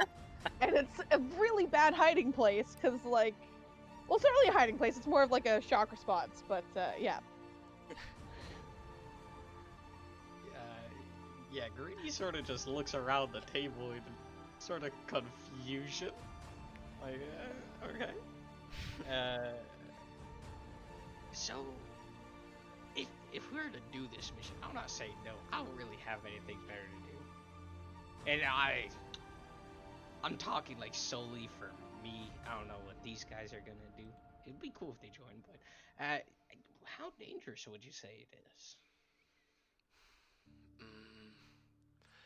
I mean, it's dangerous, but it's probably not deadly. But I don't know, it really depends on, are you trying to attack the whole fort, or are you just trying to sneak in and get her back? I don't know what your plan is. It's all going to depend on your plan, and getting there actually might be harder. I'm not very sneaky. Well, I mean, as long as you don't just outright attack them, you might be okay. I don't know. I tend not to go to the fort because they try to kill me every time I would go. That's just because you're you, right? Not because they just kill everybody who comes up? Correct. They don't like ogres. They don't like ogres, but that's mean. You are correct. As I imagine your head is like just barely pointing out of your shell at this point. Like, oh yeah, 100%, 100%. He's kind of chuckling to himself as he's like, it is in fact mean. Overlords. Why, if I might ask, why do you not wish to go in search of your own? Well, the whole village looks to me for guidance and protection. If anything was to attack the village, I'm the one who's charged with protecting it. I am the leader of this village. I can't just leave it unprotected. And with Balbara being our other source of protection, with her being gone, I cannot go. And no one, I did not mean you, I mean village, anyone.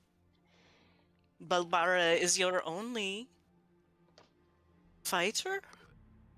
She is our only true magician, yes. We have sent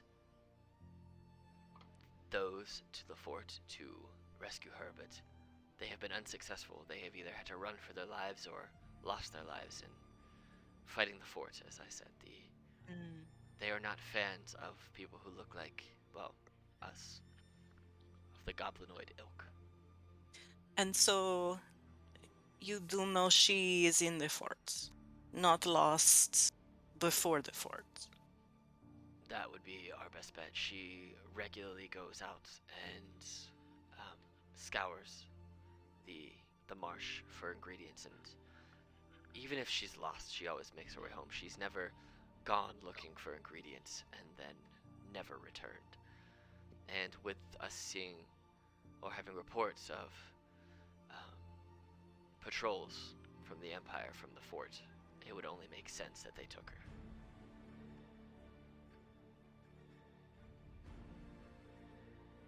Well, I have no objection to at least to look.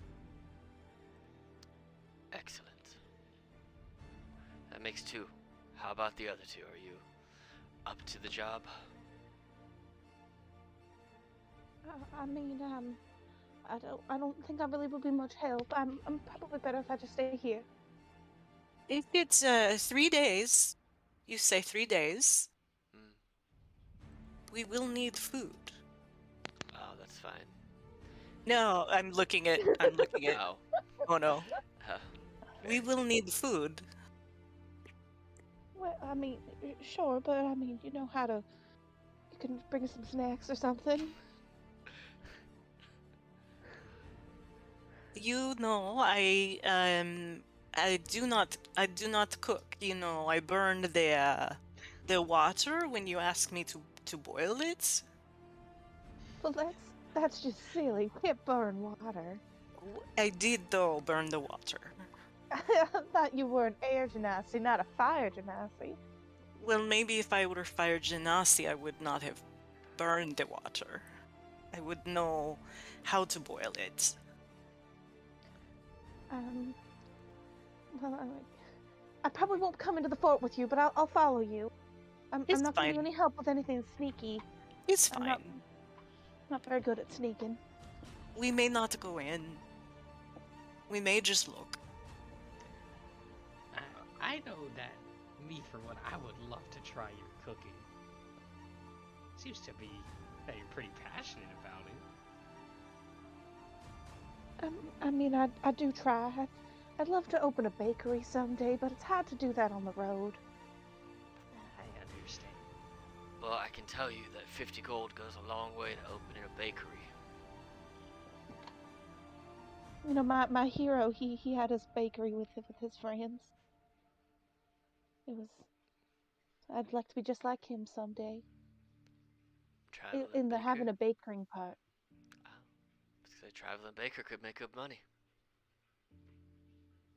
While they're kind of talking back and forth, I kind of just, still clutching the dagger, kind of glance from out of my hood up to the ogre, and you still twitchy and nervously say, if I do this, I'd be safe here. Will I get lodging and be safe? If you're welcome to stay, if you would like. The village constantly moves, so if anybody's looking for you, they would have a harder time. But yes, you can stay if you so choose.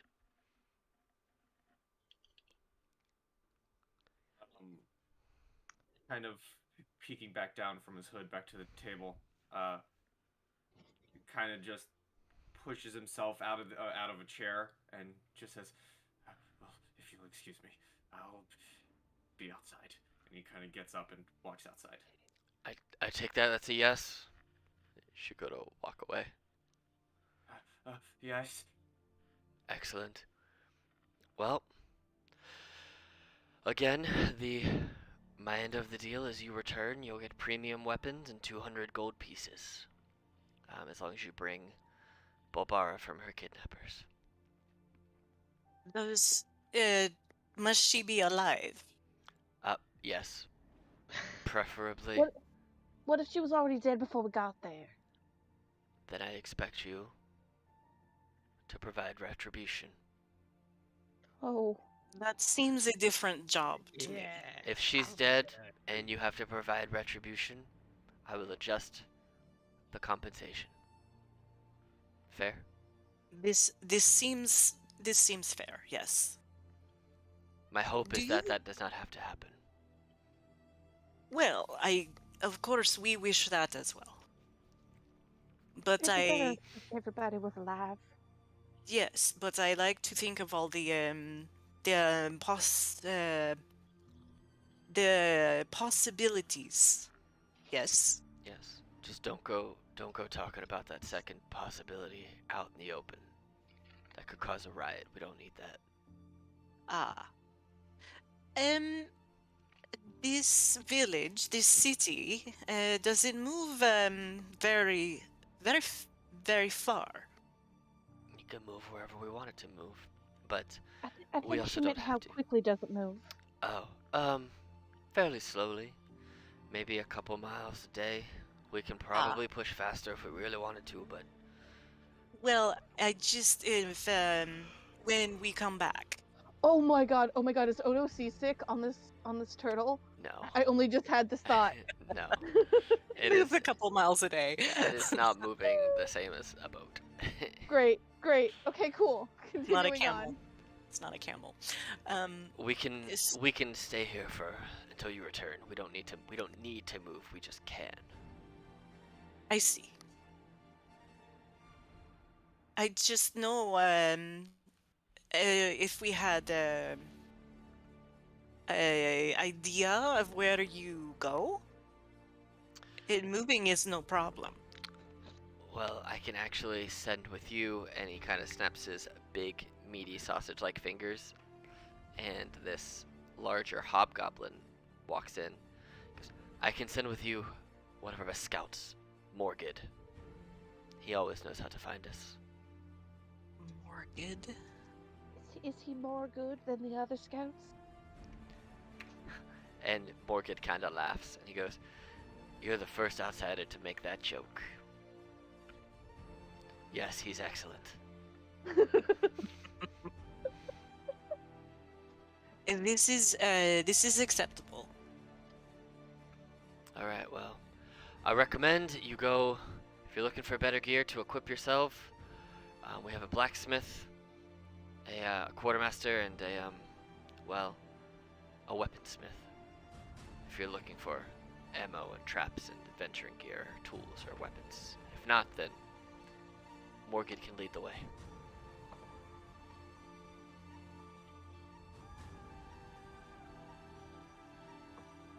I have no need for shopping at this time. Okay. So yeah, they can basically sell you weapons, anything from your standard weapons, armor, tools, adventuring gear, bows, crossbows, arrows, bolts, or hunter's traps. So. I'm poor. Same. So poor. I mean, I'd still go like, nah. I guess. How much does just a regular ass shield cost? Let's see here. I forget off the top of my head. Oh, things. 10 GP is what D&D Beyond says. Yep, that's it. 10 gold pieces. Great. I'll tell you There- what. Since you're working for them, you can get it for 8. Well, I Oh. can't functionally use it with my great axe, but I think I'm going to get it anyway because she definitely would like the idea of hiding behind a shield. Okay. So, Fair. As I kind of leave the building, Mm-hmm. are there any places or areas that look devoid of people? Like, I'm looking for like an alleyway. You know what I mean? You could find one. Yeah. Okay, because I will find a location that is quiet, not many people around, and I kind of I reach into one of my pouches Mm-hmm. and I pull out a piece of copper wire. Ooh. and I wrap it around my hand, and I'm squeezing it to the point where it's almost like cutting into my skin. He's squeezing it very tightly, and at least for backstory purposes, it hasn't worked yet. He knows it hasn't worked. No one's ever answered back, and I know the spell doesn't work like this, but I will be casting message. Okay. And for me and you, you can look at my background stuff. He is trying to contact his cousin, who fled. We can call the incident with him, who he hasn't seen since. And he is basically closing his eyes in this alleyway, talking to himself, whispering to himself, and he says, if you're out there and you can hear this, if you've made it back home to Wildemount, I'm in Erzin. It's safe. No one cares who we are. Find me. And then message ends. As you whisper these words into your palm and blow them out onto the winds of the swamp, the words, almost like the words themselves are alive, kind of go out, and they just not unlike sonar, you see them go and you're almost waiting for them to ping and a response to come back, but you kind of just watch the words fade into the ether. And as you're standing there holding your breath, hoping, waiting, yearning for a response, all you hear in the back of your head is your own heartbeat. Just go look. No response. I kind of just pull my hood further, over my head and just walk back out and back to the front of the building where I assume this quote-unquote group is grouping up. Yeah, Morgid, as you guys walk with them outside of the Raggedy Hall with fuller bellies than you entered with, he points out the different shops that the Ogre Lord had mentioned to you, and you're able to go and acquire yourself a shield and anything else that you may want to buy. Otherwise, quick question: can a javelin be used as a spear? 100%. You can one-hand it. Then great. I meant like not throw it. In my brain, Oh. javelins are throwing things. Oh no, you can stab people with them. That seems, yeah. I'm like, wait a second. I have a thing that I can use with a shield. So there we go. I'm good. I have a shield and a javelin, and that is my new standard setup. Okay, cool. So you have yourself a shield with your natural shield and a pokey stick. I like it. All right. So he looks around and just kind of nods at each of you and asks if you're ready to go. And if you are all ready to go, he will Yep. he will lead you into the Broken Vale Marsh down here. Let me put on see if this is the swamp music I want. Swamplandia? Yeah, Swamplandia. So you guys can put your tokens on the screen and you all start up here in Erzin. Cool. And you don't gotta worry about turning on dark vision or anything like that for this specific map. But I remember how to do tokens. Sorry. you're cool. You just drag it onto the map if it's at the side there. You should I have. don't. Wham. Thank you. I haven't specifically assigned everyone their own one yet, so everyone technically has access to everyone's, but that's okay for now. I'll get it. Oh, look, there we go. I was like, where's your turtle? It's right there. It's fading into the trees. All right, cool. So as you guys leave Erzin with Morgid, you start walking through some very boggy water in the marsh. It averages from 1 to 5 feet deep, but it's too shallow and weed bound for boats or for rafts. You can walk. It's just a harder trudge to get through, and each hex on the map is 1 mile across. And if you move at a normal pace, you can move 10 hexes per day. If you move at a slow pace, it's 5, but if you move at a fast pace, it's 20. So you guys can either use Morkid to try and direct you to where you need to go, or you guys can, or somebody can roll advantage on survival to kind of direct where you want to go. You tell me. Would we have been able to see any maps before we left, or is I'll say that Morgan just kind of Morgan has a map and kind of knows where to go anyway. He knows how to get to fort. So either he can be the leader and just lead specifically and roll the survival checks, or somebody can roll a survival check with advantage. It is up to you. I would be happy to give Morgan assistance with my Outlander navigation skills.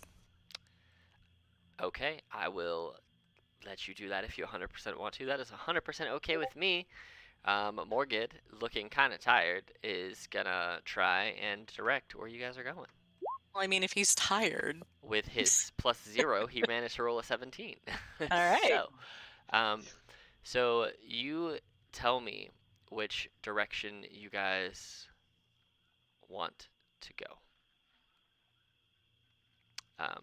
I'll tell you, like, do you want to go more north, this way, like, which direction do you want to go? Like, you're not going to get lost today. Whichever direction you want to go, you can go that way, and you can pass through as many squares as you deem fit. You just point to here where you wish to go.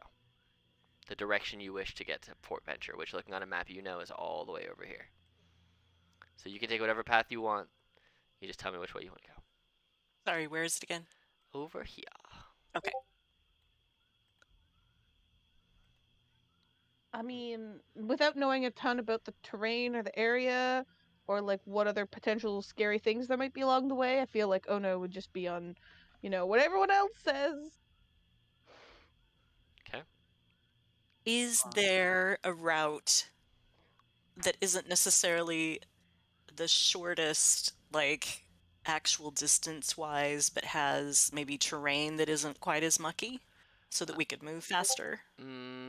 We'll say that you guys can either go like this way and kind of purge through here if you want to, and try and come down this way. That's a way to do it. Actually, make my thing brighter, because that's very hard to see dark blue on a dark map. So you guys can either go like this way and try and pierce through here and make that route, or you guys can like go basically anywhere you see it where there's like not super thick piles of trees, you can make your way through it like that. So, but anywhere there's like extreme patches of thick trees, that's going to be more difficult terrain. Is there a place that we know for sure that Balbara would go for supplies? Like, would she have been more likely to take that top route or the other one? He doesn't know for sure, because she kind of ventures over the whole place. Okay. I know what. Let's split the party. That's like a good idea. Brilliant level 1 plan. Thank you. Thank you very much. I know Greenie would also be under the same impression of just doing whatever. He's mostly here for the ride, not more for the job. So. Same. We're so bad at this. Party of Okay, well, I'm gonna do. Listen, I'm waiting for our. I'm gonna do a scouts to thing. go.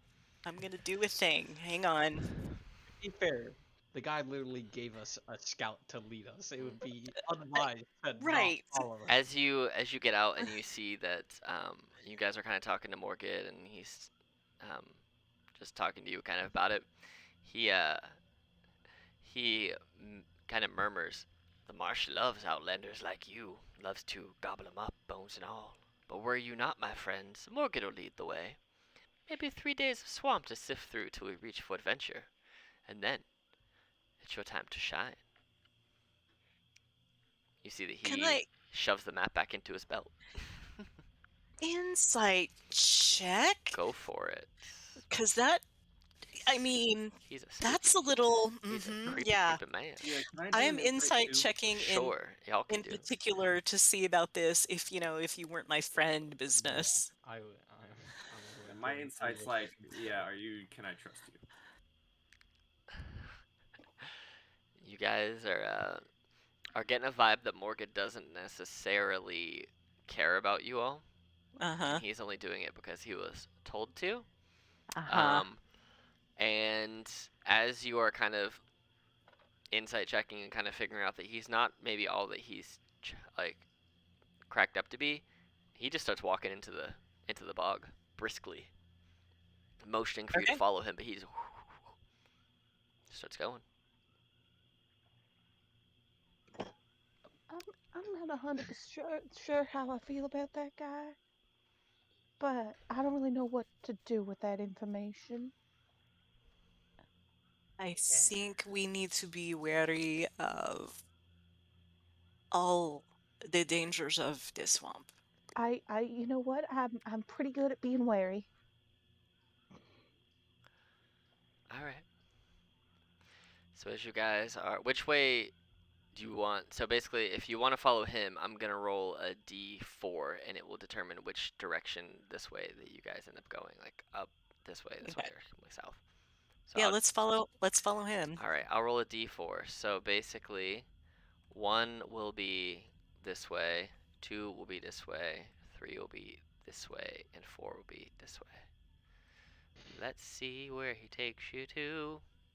He starts going south. I think I Interesting. have a hobgoblin token, I think. Hobgoblin. Wham. He Takes probably the has more than most 11 hit points if dense I had area. to take a guess. He definitely has. Nope, he has 11 hit points. He's We can just take him. all right. So you can go. So you can go 10 squares a day at regular. So you can go 10 miles a day. So he starts walking 2, 3, 4, about halfway through here, and because I don't want to be responsible for it, somebody roll me a d20. A straight d20. I got it.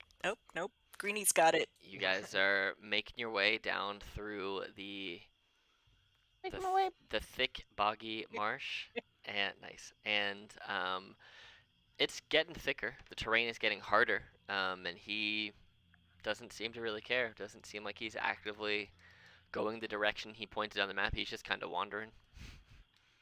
Okay. At this point, Greenie would call out to him. Excuse me. Yes. You sure about this way? He kind of looks up at the sky, looks at his map, looks at the trees. He goes, "Oops, I went the wrong way.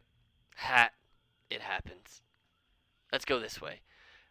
He's gonna go 1, 2, 3, 4, and he's gonna go right there because that's 5 more squares. Basically, the remaining squares that you guys can go for the day. Alright. As you guys kind of follow him and maneuver through there, a boggy field littered with bones of massive beasts. You see there are many giant skeletons kind of in these woods. And as the fog parts ahead to reveal the skulls and bones of giant beasts rising from the marsh like a collection of morbid monuments. As you draw nearer, you spy 3 horizon-back tortoise skulls beneath the shadow of a gargantuan ribcage at the center of this sullen boneyard. Go ahead and you can all make perception checks.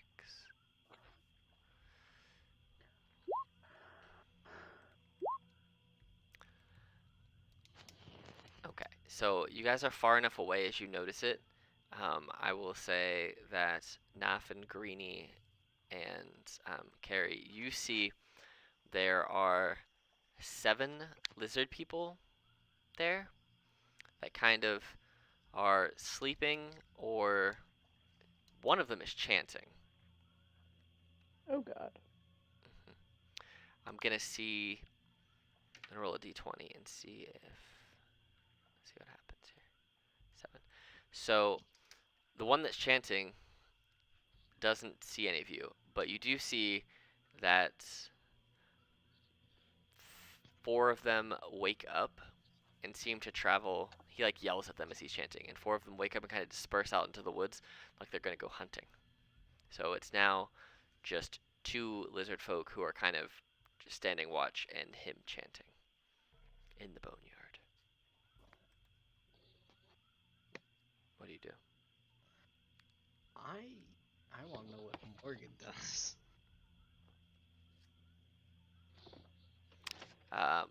Morgan looks back at you and he goes, well, we can't get past unless we fight him or go home or run and try not to get caught, but you can't really run in this bog, so you tell me what you want to do. Can we not sneak around them? You can try. I can try too, but we might end up fighting them. I've had to fight them before. They're a real pain in the butt. If you want to try and sneak, I'm all about it though. I don't really want to try and sneak, but I don't know if I really want to take him. I don't know what we can do. Guys, I don't think we're cut out for this kind of work. I think that you can at least try to sneak. You might surprise yourself. Oh, but then I might get scared if I surprise myself. Well, would you like to carry my shield also? Double shield action. No, I think I'd rather have my pokey stick. It is a good pokey stick. And she's gonna, like, you know, definitely, like, be shield at the ready, but also stick at the ready, but also, like, elbows in and, like, very, like, into herself at the moment. How about the rest of you? I'm just the leader. You tell me where you want to go. Yeah, well, I'm agreeing with this sneak around plan. We don't really need to fight them, right? They're taking up a little part of the forest. I see no need to start anything. Alright, you guys can 100% certainly try and sneak around it. We can certainly try. You can certainly try just to be sneaky. I'm going to just kind of give Ono just a very awkward little pat and say, I think if you try, if you maybe follow me, we can sneak and you have guidance. Ooh. Nice. Yeah, D4. Alright, everybody roll me stealth checks. 30-20, bitches. There you go. I will roll one for Oh no. the hobgoblin. I said I was bad at sneaking.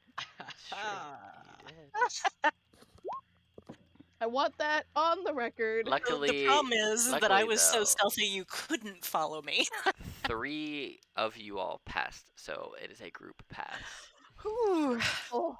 It's as you're starting to get down and get a little sneaky, Ono and Greenie, you both kind of step into a part of the bog that's deeper than you expect, and you start like falling forwards, about to splash in. And as you go to splash in to the water face first, you see that Morgan just grabs the first thing he can see, which is a giant piece of wood, and just hucks it like 20 feet over this way, past the shaman. It makes a giant splash over there, and he says, "Quick, follow me," and just darts you guys this way. So you basically get, we'll say you can get here for the end of the day. So you guys can sprint basically through the marsh and get about a mile or so away from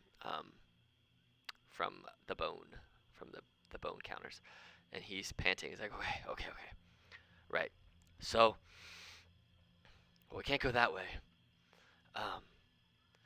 Well, there are a couple other ways we can go. I will tell you, however,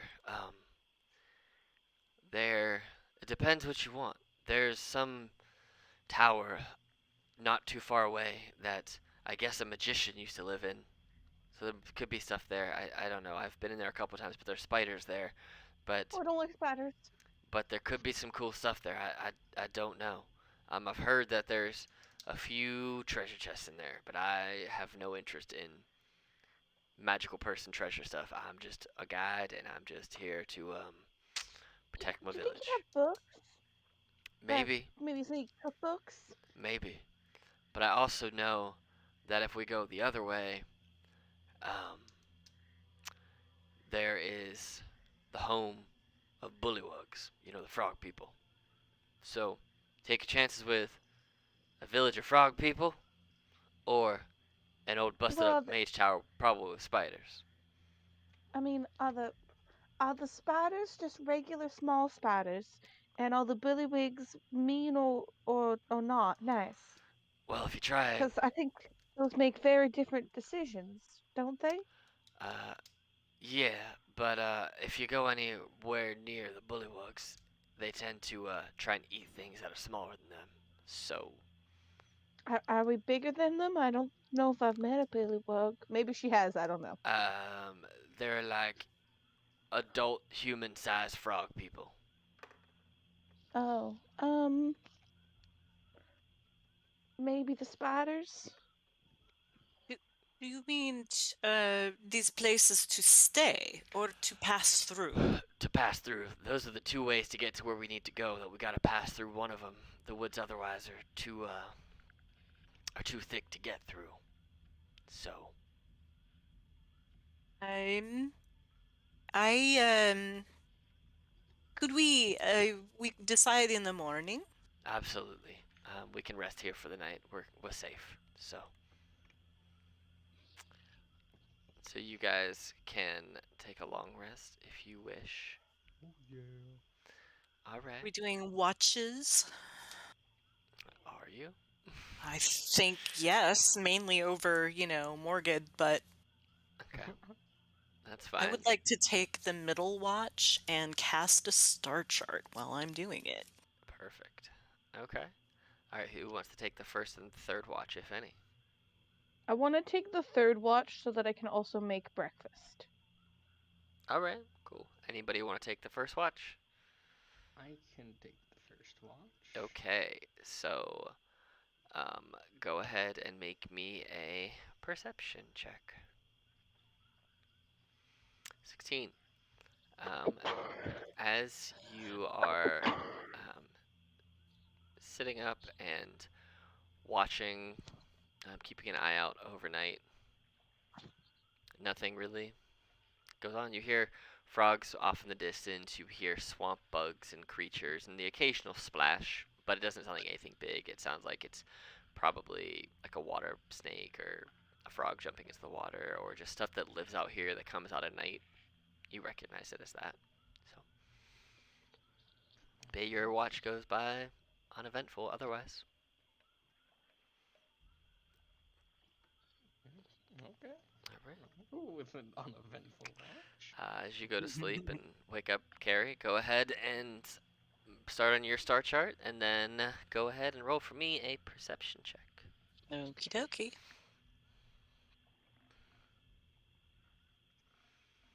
Okay. So as you're keeping your eye out, it gets a little louder um, as you hear more and more bugs, and you see more and more frogs are kind of ribbiting and croaking across the way, a little further, but still a little louder. So you imagine these are probably the bullywugs you hear off in the distance, kind of croaking like they're chatting with each other. And you see lightning bugs and fireflies just kind of sparkle through the air and light up almost like stars in front of your face. And based on where you guys are camped, you can't see the whole sky, but you can see a decent portion of it and start working on your star chart. Yep. So as you spend a few hours doing that, trying not to get it all wet in this swamp water, you can go ahead and go to sleep. And oh no, you can wake up and go ahead and make for me a perception check. Oh no. Okay. Same. You start to see the light break over the horizon as it kind of pierces through the tops of the trees a little bit. The sounds of the frogs the croaking kind of quietens down a little bit. The overnight bugs kind of dwindle, and you hear the flapping of birds, and you can start working on breakfast for everybody. Yeah, I guess I'm probably making some sort of like porridge because I assume that pretty much any other breakfast fare involves ingredients that I don't have. Hmm. As everybody wakes, I need you all to make for me DC 11 Constitution checks. Not a saving throw, just a check. Okay. Okay. Okay. Nice, nice. Okay. No! So the two of you that rolled less than an 11, as you wake up, um, you you feel off. You feel like breathing in the swampy air, sleeping against trees, and getting the swamp water on you, and not really having the ability to to dry yourself completely. You start to feel a little ill. You both are suffering from sewer plague. So you have sewer plague for this many days each, for 2 days each, and it takes this long for the symptoms to start to manifest. So you have 2 days before they really start to affect you, but you're just feeling a little off today. I will tell you that at the end of each day, you suffer 1 level of exhaustion. You regain only half the number of hit points from spending hit dice, and no hit points from finishing a long rest. And at the end of each long rest, you make the save again. On a failed save, you gain another level of exhaustion. On a successful save, the exhaustion level decreases by 1. And if you reduce the exhaustion below 1, you recover. So at the end of the day, before you rest, you'll take a level of exhaustion, and then at the end of the rest, you'll roll the save again to see if you recover or if you get another one. So Right. Damn. the two of you have sewer plague. That In yes, it will start to affect you in 2 days. So right now, you don't have any effect on you yet. So just know in two long rests from now, you will suffer from sewer plague unless you find a way to heal it. So just so you know.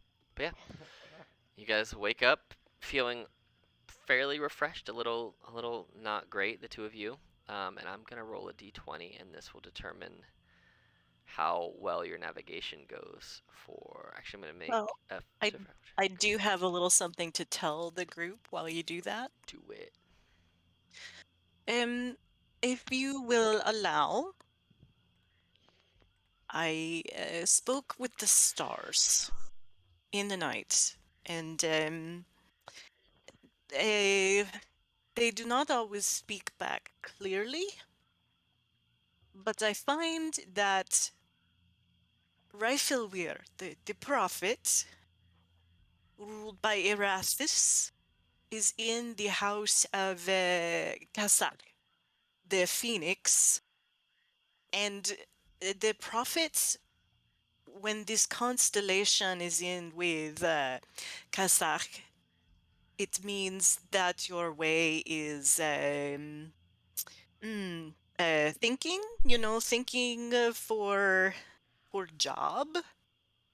I don't understand a word you're saying. Like, I know you're trying to speak common, but I don't understand anything that you're talking about. I ask the stars for a way, for advice. I mean, sure, but I don't understand what the advice was. Well, I I was not finished. Oh. Okay. So when the constellation Raifelwir is where it is now, it mean knowledge. It mean practical. It mean analyze. And the Kazakh, it means war. It means struggle. So I feel the stars could be read to say that we take the way of the scholar.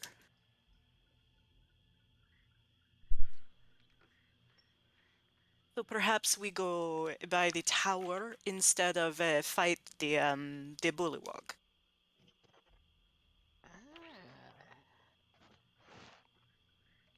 I mean, I don't see why not.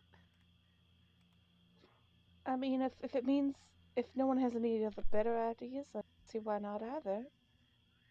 And I Honestly, mean, I thought that was the first choice for me. I didn't want to see frog people try to eat me. I don't. And I mean, this is where the frog people live. I don't really feel like I really want to go in and be like, "Hey, we're just coming through your house, but we thought you should die." You just, I mean, I understand that they want to eat us too, but I'd rather just avoid them if we could. Morgan steps up and says, "All right, well, I know how to get us to where we're trying to be then. As far as the tower, I can get us there, no problem. I know exactly where that is. I've walked past there many, many times. So, if y'all are ready, he'll start walking you there." Let us ask Erathis for his protection, All right. and we go. Well, he starts heading this way, and about half the day goes, just under half the day, after you guys have had breakfast and whatnot, gets you to the tower. And you can see a squat, square, 3-story tower juts up out of the water ahead. Its crumbling stones sag with age, and half of the time-worn building's first floor has already been subsumed by the murky marsh. Shadowy openings mark the locations of an arched doorway at ground level and several small windows on the upper floors. And he looks and says, "Well, there's the tower. I've heard there's some fun stuff in there. Um, Wait, if there's fun stuff in there, how come no one's ever gone inside for it? spiders." I mean, but like, are they big spiders, or are they little spiders? Because I mean, I agree that spiders are terrifying, but I mean, I could still squish one if I needed to, right? With your passive perception of 14, you catch, looking out of one of the windows above you, 8 eyes just staring at you. Great. And as you kind of look at these small windows on the upper floors, you see that 3 spiders clamber out of these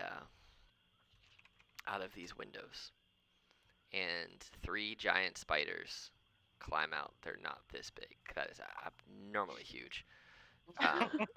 You They're see, dire, but they're not that dire. they are absolutely abysmally huge spiders. 3 spiders start to clamber out, and they haven't climbed to you yet, but they're making their way. We're basically just going to use this as the map. So we'll just count each of the hexes on here as like a square for movement purposes. So each square is, even though it says it's a mile, it's 5 feet. And you see that as they clamber out the windows, Morgid pulls out his longsword and shield and looks around and goes, "Well, it looks like we're fighting spiders today, folks." And everybody go ahead and roll me initiative for for spiders.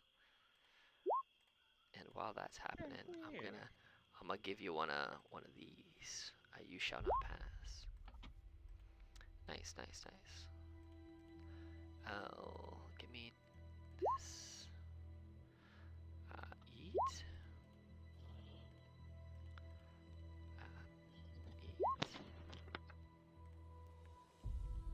And eat. All right. Wow, that spider rolled real well. It's actually, well, I guess it's Morgan's turn first. He, seeing the spider closest to him that comes out, is gonna go ahead and, oh, that's not what I'm looking for. Cool. Yeah, so he's gonna go ahead and just run right to this one, and he's gonna try and take a smack at it with his longsword. 15. He gets his. It's just one-handed, so it is 9 damage. Plus, he gets an ability called Martial Advantage, where he can deal an extra 2d6 to a creature once per turn. So he does a grand total. He wrecks this spider. It's alive, but he just slices off 6 of its legs. it is now that spider's turn, who's looking Get wrecked! very messed up.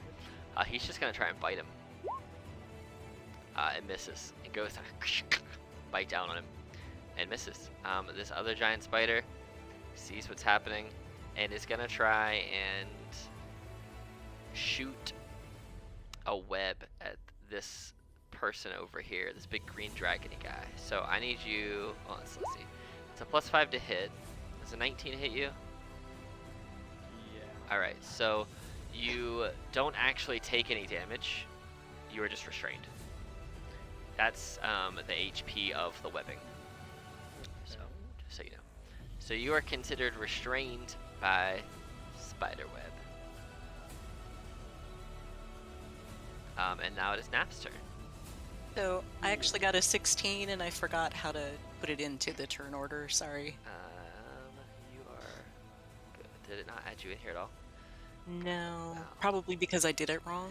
Oh, That would be my if you, I was guess. gonna say, if you click on your token first and then click initiative, it will roll it for you. That's why. Okay, yeah, sorry. I'm just gonna put at 0.3. So, do. All right, Carrie, it's your turn first. So are the two that are not engaged with our guide, like kind of back behind the tower? Is that No, they're basically on the front of the tower. They climbed out the windows. You can see them. okay?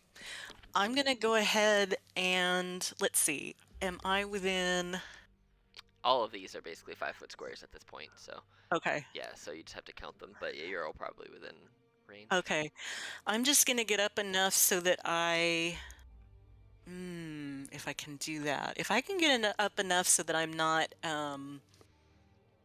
hitting people in my party, Mhm. because I'm gonna do Thunder Wave, Nice. and it originates in a cube from me. Awesome. And it's what, 10 feet around? 15. Ooh, snap. Yeah, if you're just pushing it in the angle going from you, I assume this way. Yeah. All right. Yeah. Cool. Yeah, I'll say that it'll hit them both. Okay. It's what, con saves for them? On 14, yes. All right. So this will be for the top one, and the second one will be for the one to your left. 1, 2. Okay. So 10 and 20. So this guy up here fails, and this person passes. And Okay, so this the guy failed takes takes 13 Okay. points of thunder damage and is pushed, if possible, 10 feet from me. Oh yeah. Pow. And the other one is not pushed and takes half damage. Cool. So I like to round up on damage because it's more Okay. fun. So that guy takes 7. It'll also Okay. be the same if they hit you and it's odd. I'll round up. So. Yep. All right. Anything else on your turn? I'm going to duck back just a little bit. Okay. It's gonna try and take an attack of opportunity. Well, no, you weren't melee. You got close enough, but didn't melee. Got it. Naf, it is your turn now. Okay. Let's see here.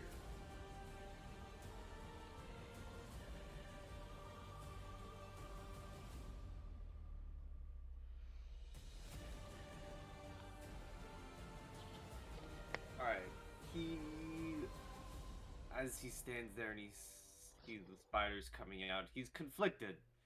He really doesn't want to fight, but at the same time, this ain't great. So what he's gonna do is, hold on a second.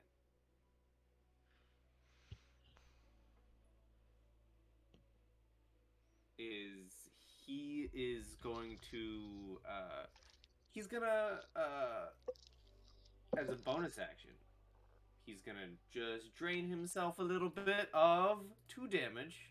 Okay. As I use Vital Sacrifice. And as my action, on top of Vital Sacrifice, he's going to hold out his hand and his arm is going to kind of begin become drenched in blood, essentially. And it's just going to form into 3 not 3. Where is it? It's gonna form into one singular one because I'll attack roll.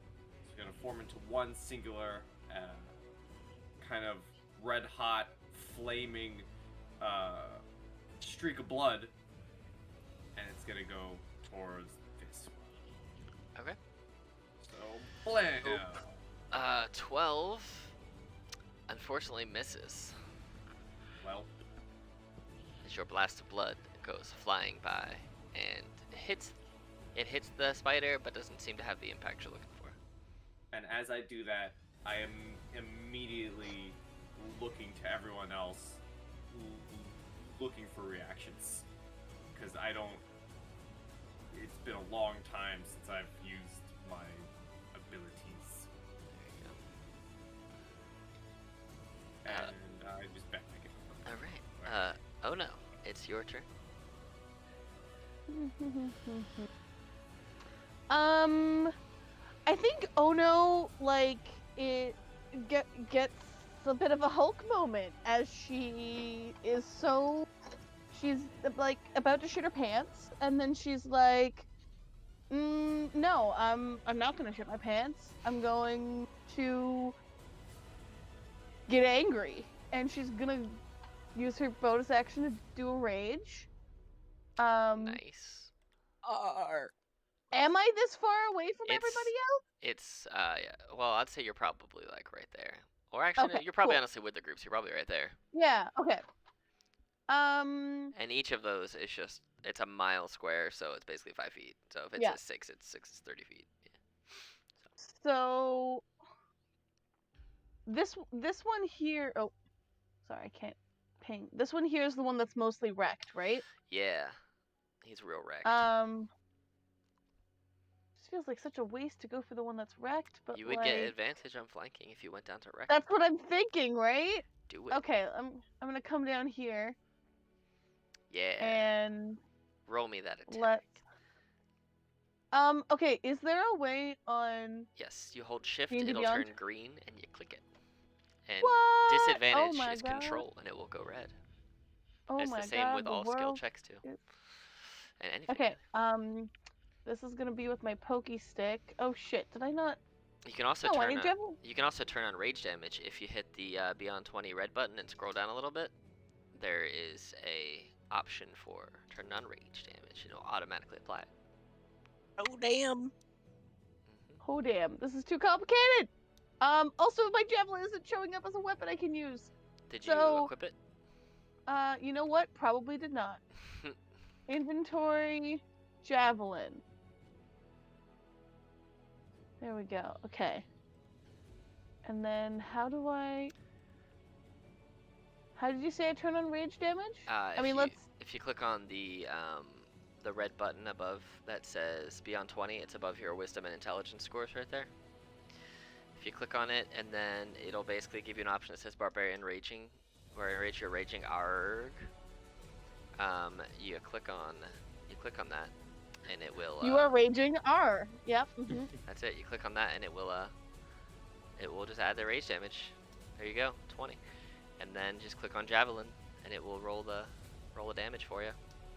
4, 6. Oh yeah, you wreck this. You stab right through it, and it's. I just do a it's one of those she just pokes it several times in quick succession, just ah! You just imagine a shish kebab, and Yeah. then it's easy. No, when she's raging, it's the only time that she's not 100% food oriented. She can actually think about other things than food. I like it. Anything else in your turn? Use your attack, your bonus action, some of your movement. You might have more movement. I don't remember. Let's see. If we say that I was here, I think you use 20 feet. So I think you have 10 more feet. 20 feet. So yeah, let's go and just be intimidating over by. Just go run right up to this one and go. All "Ah!" right. Greenie, it is your turn. You are currently restrained, Yeah, I am. but restrained. you can still attack and stuff. It's just any attack rolls are at disadvantage, and you have no movement. How far away would I be to this guy over here? It's 30 feet. You're 30 feet from both of them. 30 feet from both of them. Mm-hmm. Ah. Okay.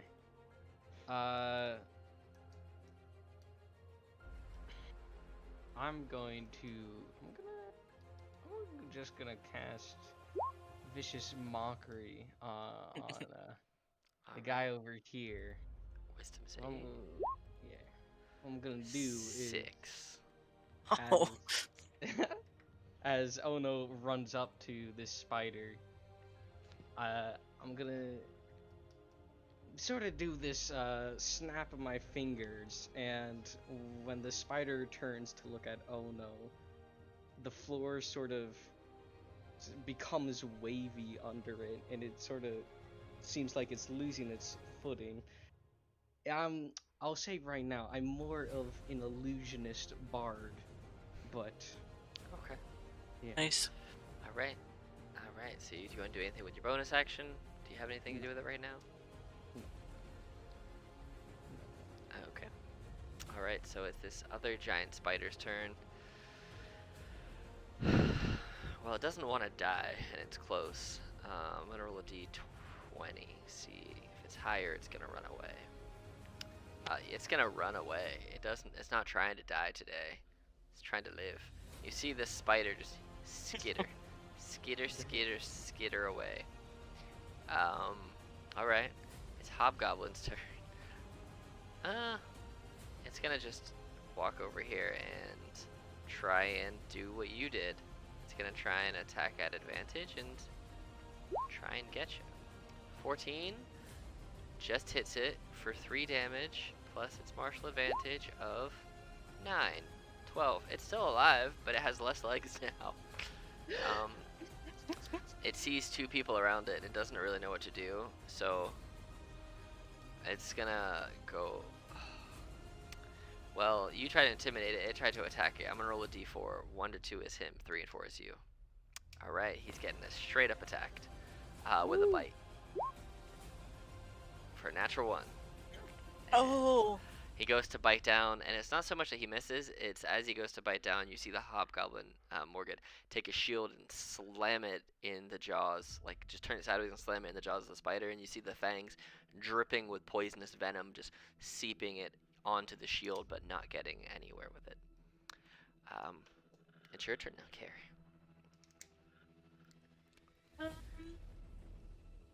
they seem like they've got it pretty well in hand.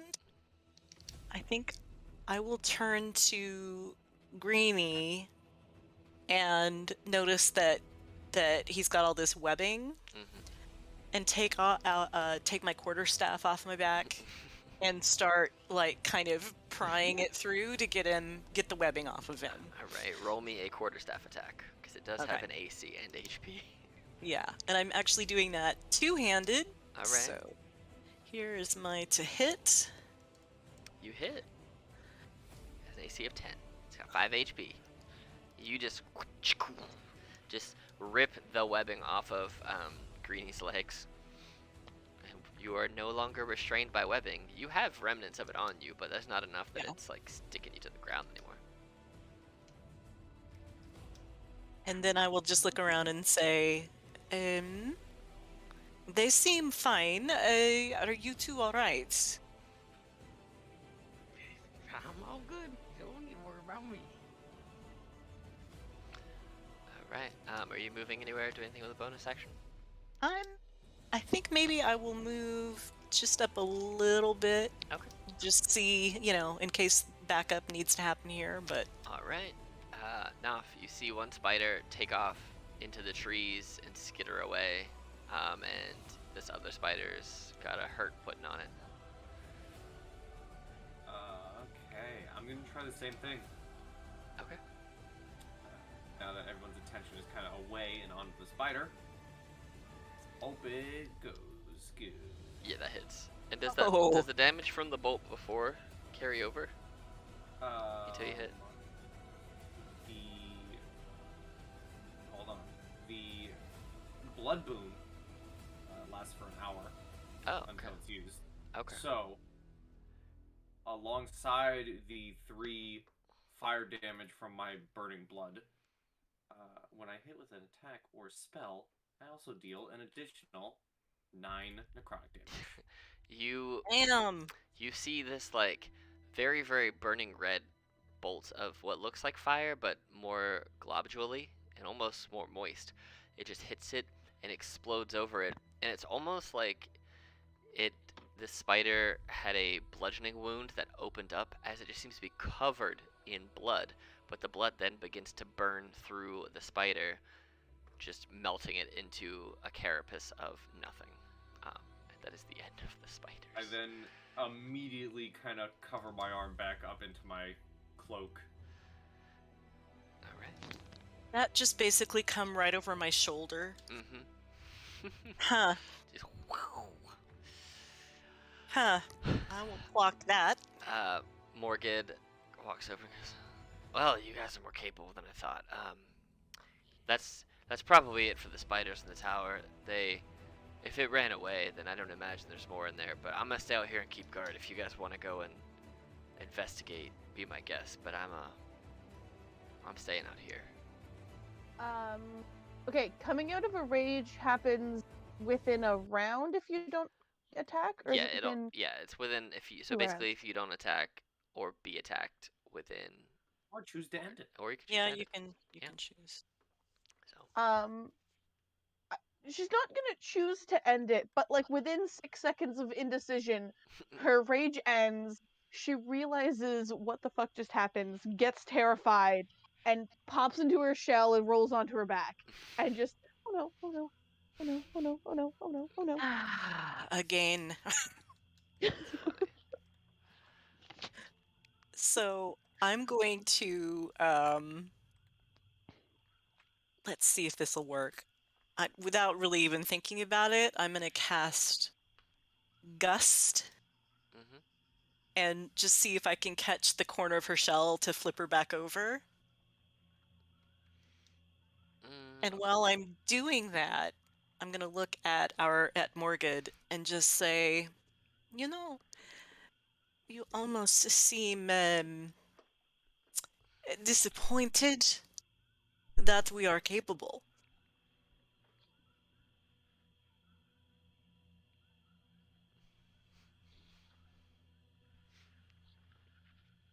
I mean, I'm sure he doesn't mean too much about it, but I'm gonna be honest, I sort of get that feeling too.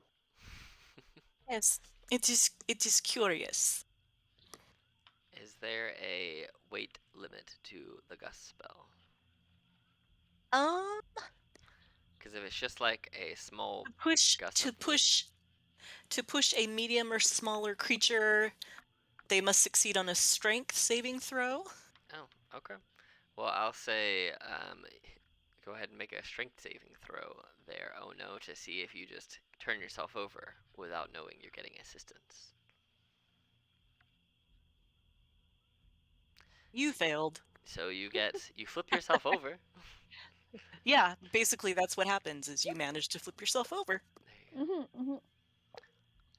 But you guys I'm see, a little bit amazed because I've never done that before. right? Mm-hmm. As you look in the door and the windows where the spiders climbed out of, you see that the floors are pretty rotten.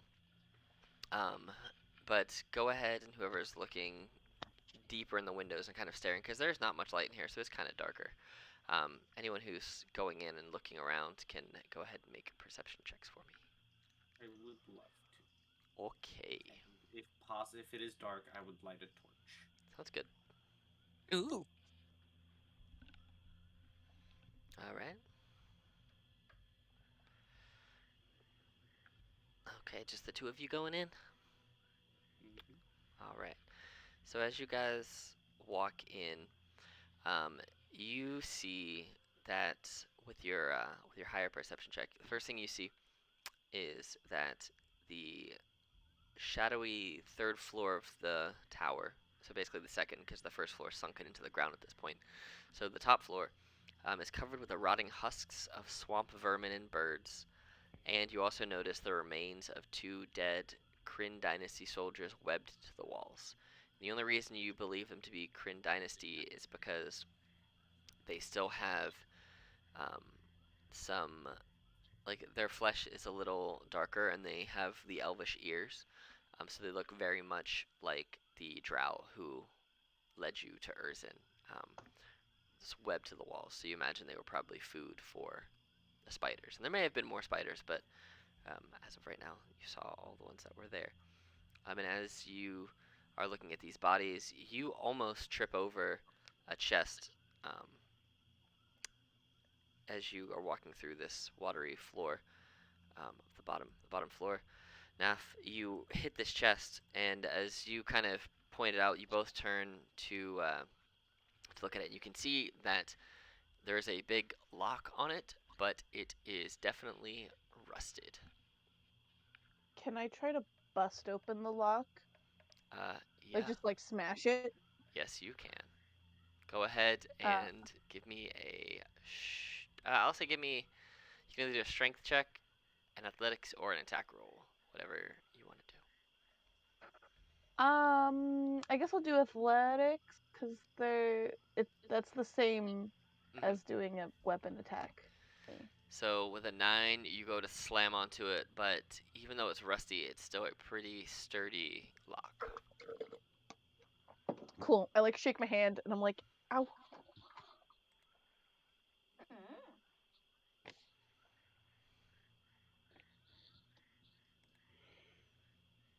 Do you know any way to get into this?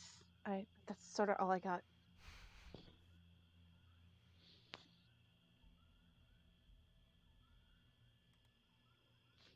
I mean, I could also lift up the chest, right? And bring it. 100% just about hardcore. You guys could try and pick the lock. You could try multiple attacks on it at once and see if you can break the DC. Or you can... I got nothing. My options are either carry it out or continue to try to smash. Smash is always good. Do it. All right, I'll just smash again. Smash the chest instead of the lock. There you go. Big brain, please. Yeah, I'll grab my axe and I'll try to smash the box. Sounds like a terrible plan. Do it.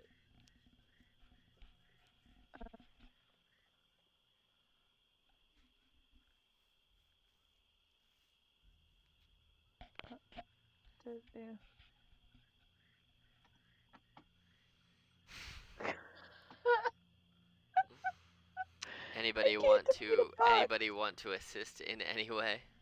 I'm hearing this smashing and I just poke my head in the door. What are you doing?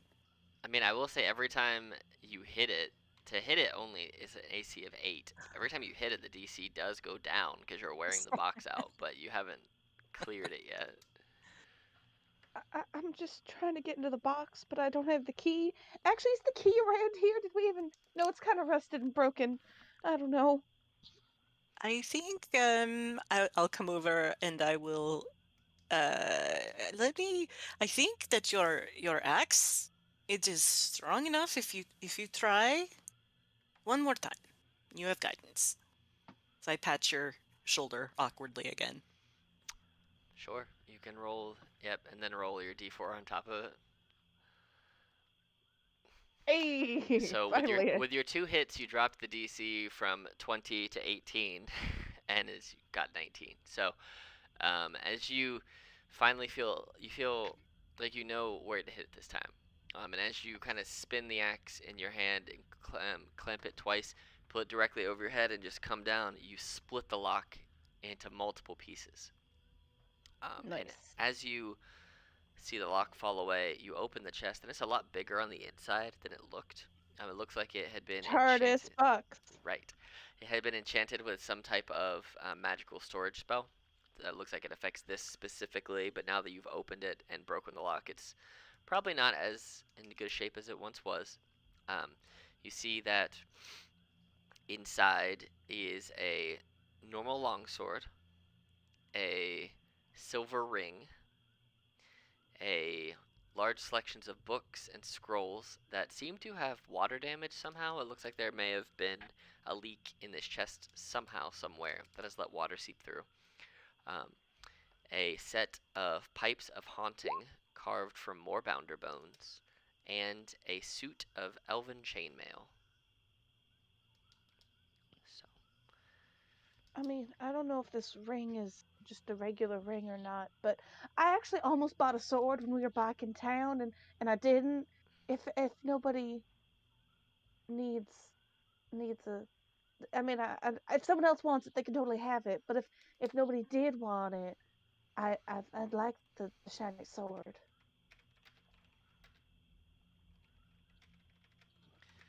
I have no need of it. If Greeny can hear this from the outside, can he hear this from outside? Yeah, I yeah. do. Okay. He'd call her, I'm okay. All right, and then longsword. So you got a longsword, all right? So you have pipes of haunting, a ring, which is going to be worth 20 gold pieces in the end, and then elven chainmail. Do we know that you're a bard, Greeny? Have we figured that out in our travels? Probably. Yeah. Okay. Well, I'm gonna bring the pipes of hunting out to you. Oh yeah. Pipes of haunting are fun. These looks like you maybe you could use. Yeah, you know what? I might know something about this. All right, cool. So you got that. Who wants a ring and who wants some elven chain armor? That Well, heavy armor. so it's medium armor, but it's made of metal. So Noisy. yeah. So that, well, it doesn't have any negative effect, but it's made of metal. So it's unlikely that you would wear it as a druid. Right. Yep. But it's very useful for a bard or a wizard or anyone who wears metal armor because this automatically gives you proficiency with it. Wait. Oh, So, damn. Oh, Yeah. shoot. yeah, you don't need the proficiency to wear it. You just get it. So Oh, hold up. there you go. So I'll leave that in your guys' charge to figure that out. And as you get everything from the tower, Morgid is going to recommend that you not stay too long in the tower. And he's going to push on for the rest of the day to here. And that's where he is going to stop, because that's basically a whole day's worth of travel. So Okay. that's where he is going to leave for the day. He's gonna rest there. So as you guys get there, you guys can all go to sleep. Nothing's gonna attack you overnight. And then those of you who already passed the Constitution save, we're gonna say that you're good for it. But the two of you who failed before, go ahead and give me con saves to see if you are able to. Nope, you still got sewer plague, Greeny. Naf, go ahead and give me that con save. So, yeah, Anna, you passed it before, so you're good. So it's just Naf and Greeny that need to. Did anyone take the elven chain? Wait. I was gonna It ask wasn't it me? ask you, Carrie Pi. passed it. Did I you was pass gonna it? ask you, Pi. What do you have on for armor? Oh, I ain't got nothing. But yeah, me and Carrie. Well, you passed should take it then. Those, Yeah, those you two take failed it. it. Okay, then yeah, Anna, you're good. Yeah. You ain't got sewage, but yeah. So Woo. there you go, Pi. If you want elven chain armor for your wizard, there you go. Yeah. Good deal. Cool. Greeny, are you gonna complain about? sleepy right now. We're about to finish up here in a minute, so we're good. Yeah. Are you complaining about not feeling good? No. No? Okay. No. All right. Cool. All right, so that's where you guys make it. You wake up in the morning. It has been 3 days since you have started your journey, and fun fact, you're in a new month. You are now yeah. actively in the month of Fessurun. Fessuran. Day 3. And actually, if you were in Wildemount, right, if you were in the Dentalian Empire right now, you would be able to go to the Harvest Closed Festival. Ah, we missed Hey. Harvest Closed. This is Dang. depressing. When I was born. There you go. Festival. There you go. I was gonna say I definitely rolled for when I was born, but did not remember it. So you know. Well, it'll come up. Don't worry. All right, so this is where we will end tonight's session. And congratulations, you're level 2. Yeah. I think Hey. I'm going to do something a little bit different with All HP for trade. levels 1, 2, and 3. I think I'm just going to give you max HP for the first 3 levels. And Oh, then we're gonna die, aren't and we? then after that, we'll roll for him. So That's whatever not good. whatever your hit dice is, do you all know how to level up in D&D Beyond? Let me ask you that. Yeah. All right, cool. All right, so until next time, this is where we'll leave it, and we'll pick up in probably 2 weeks from today. We'll figure that out. So until then, Awesome. good night.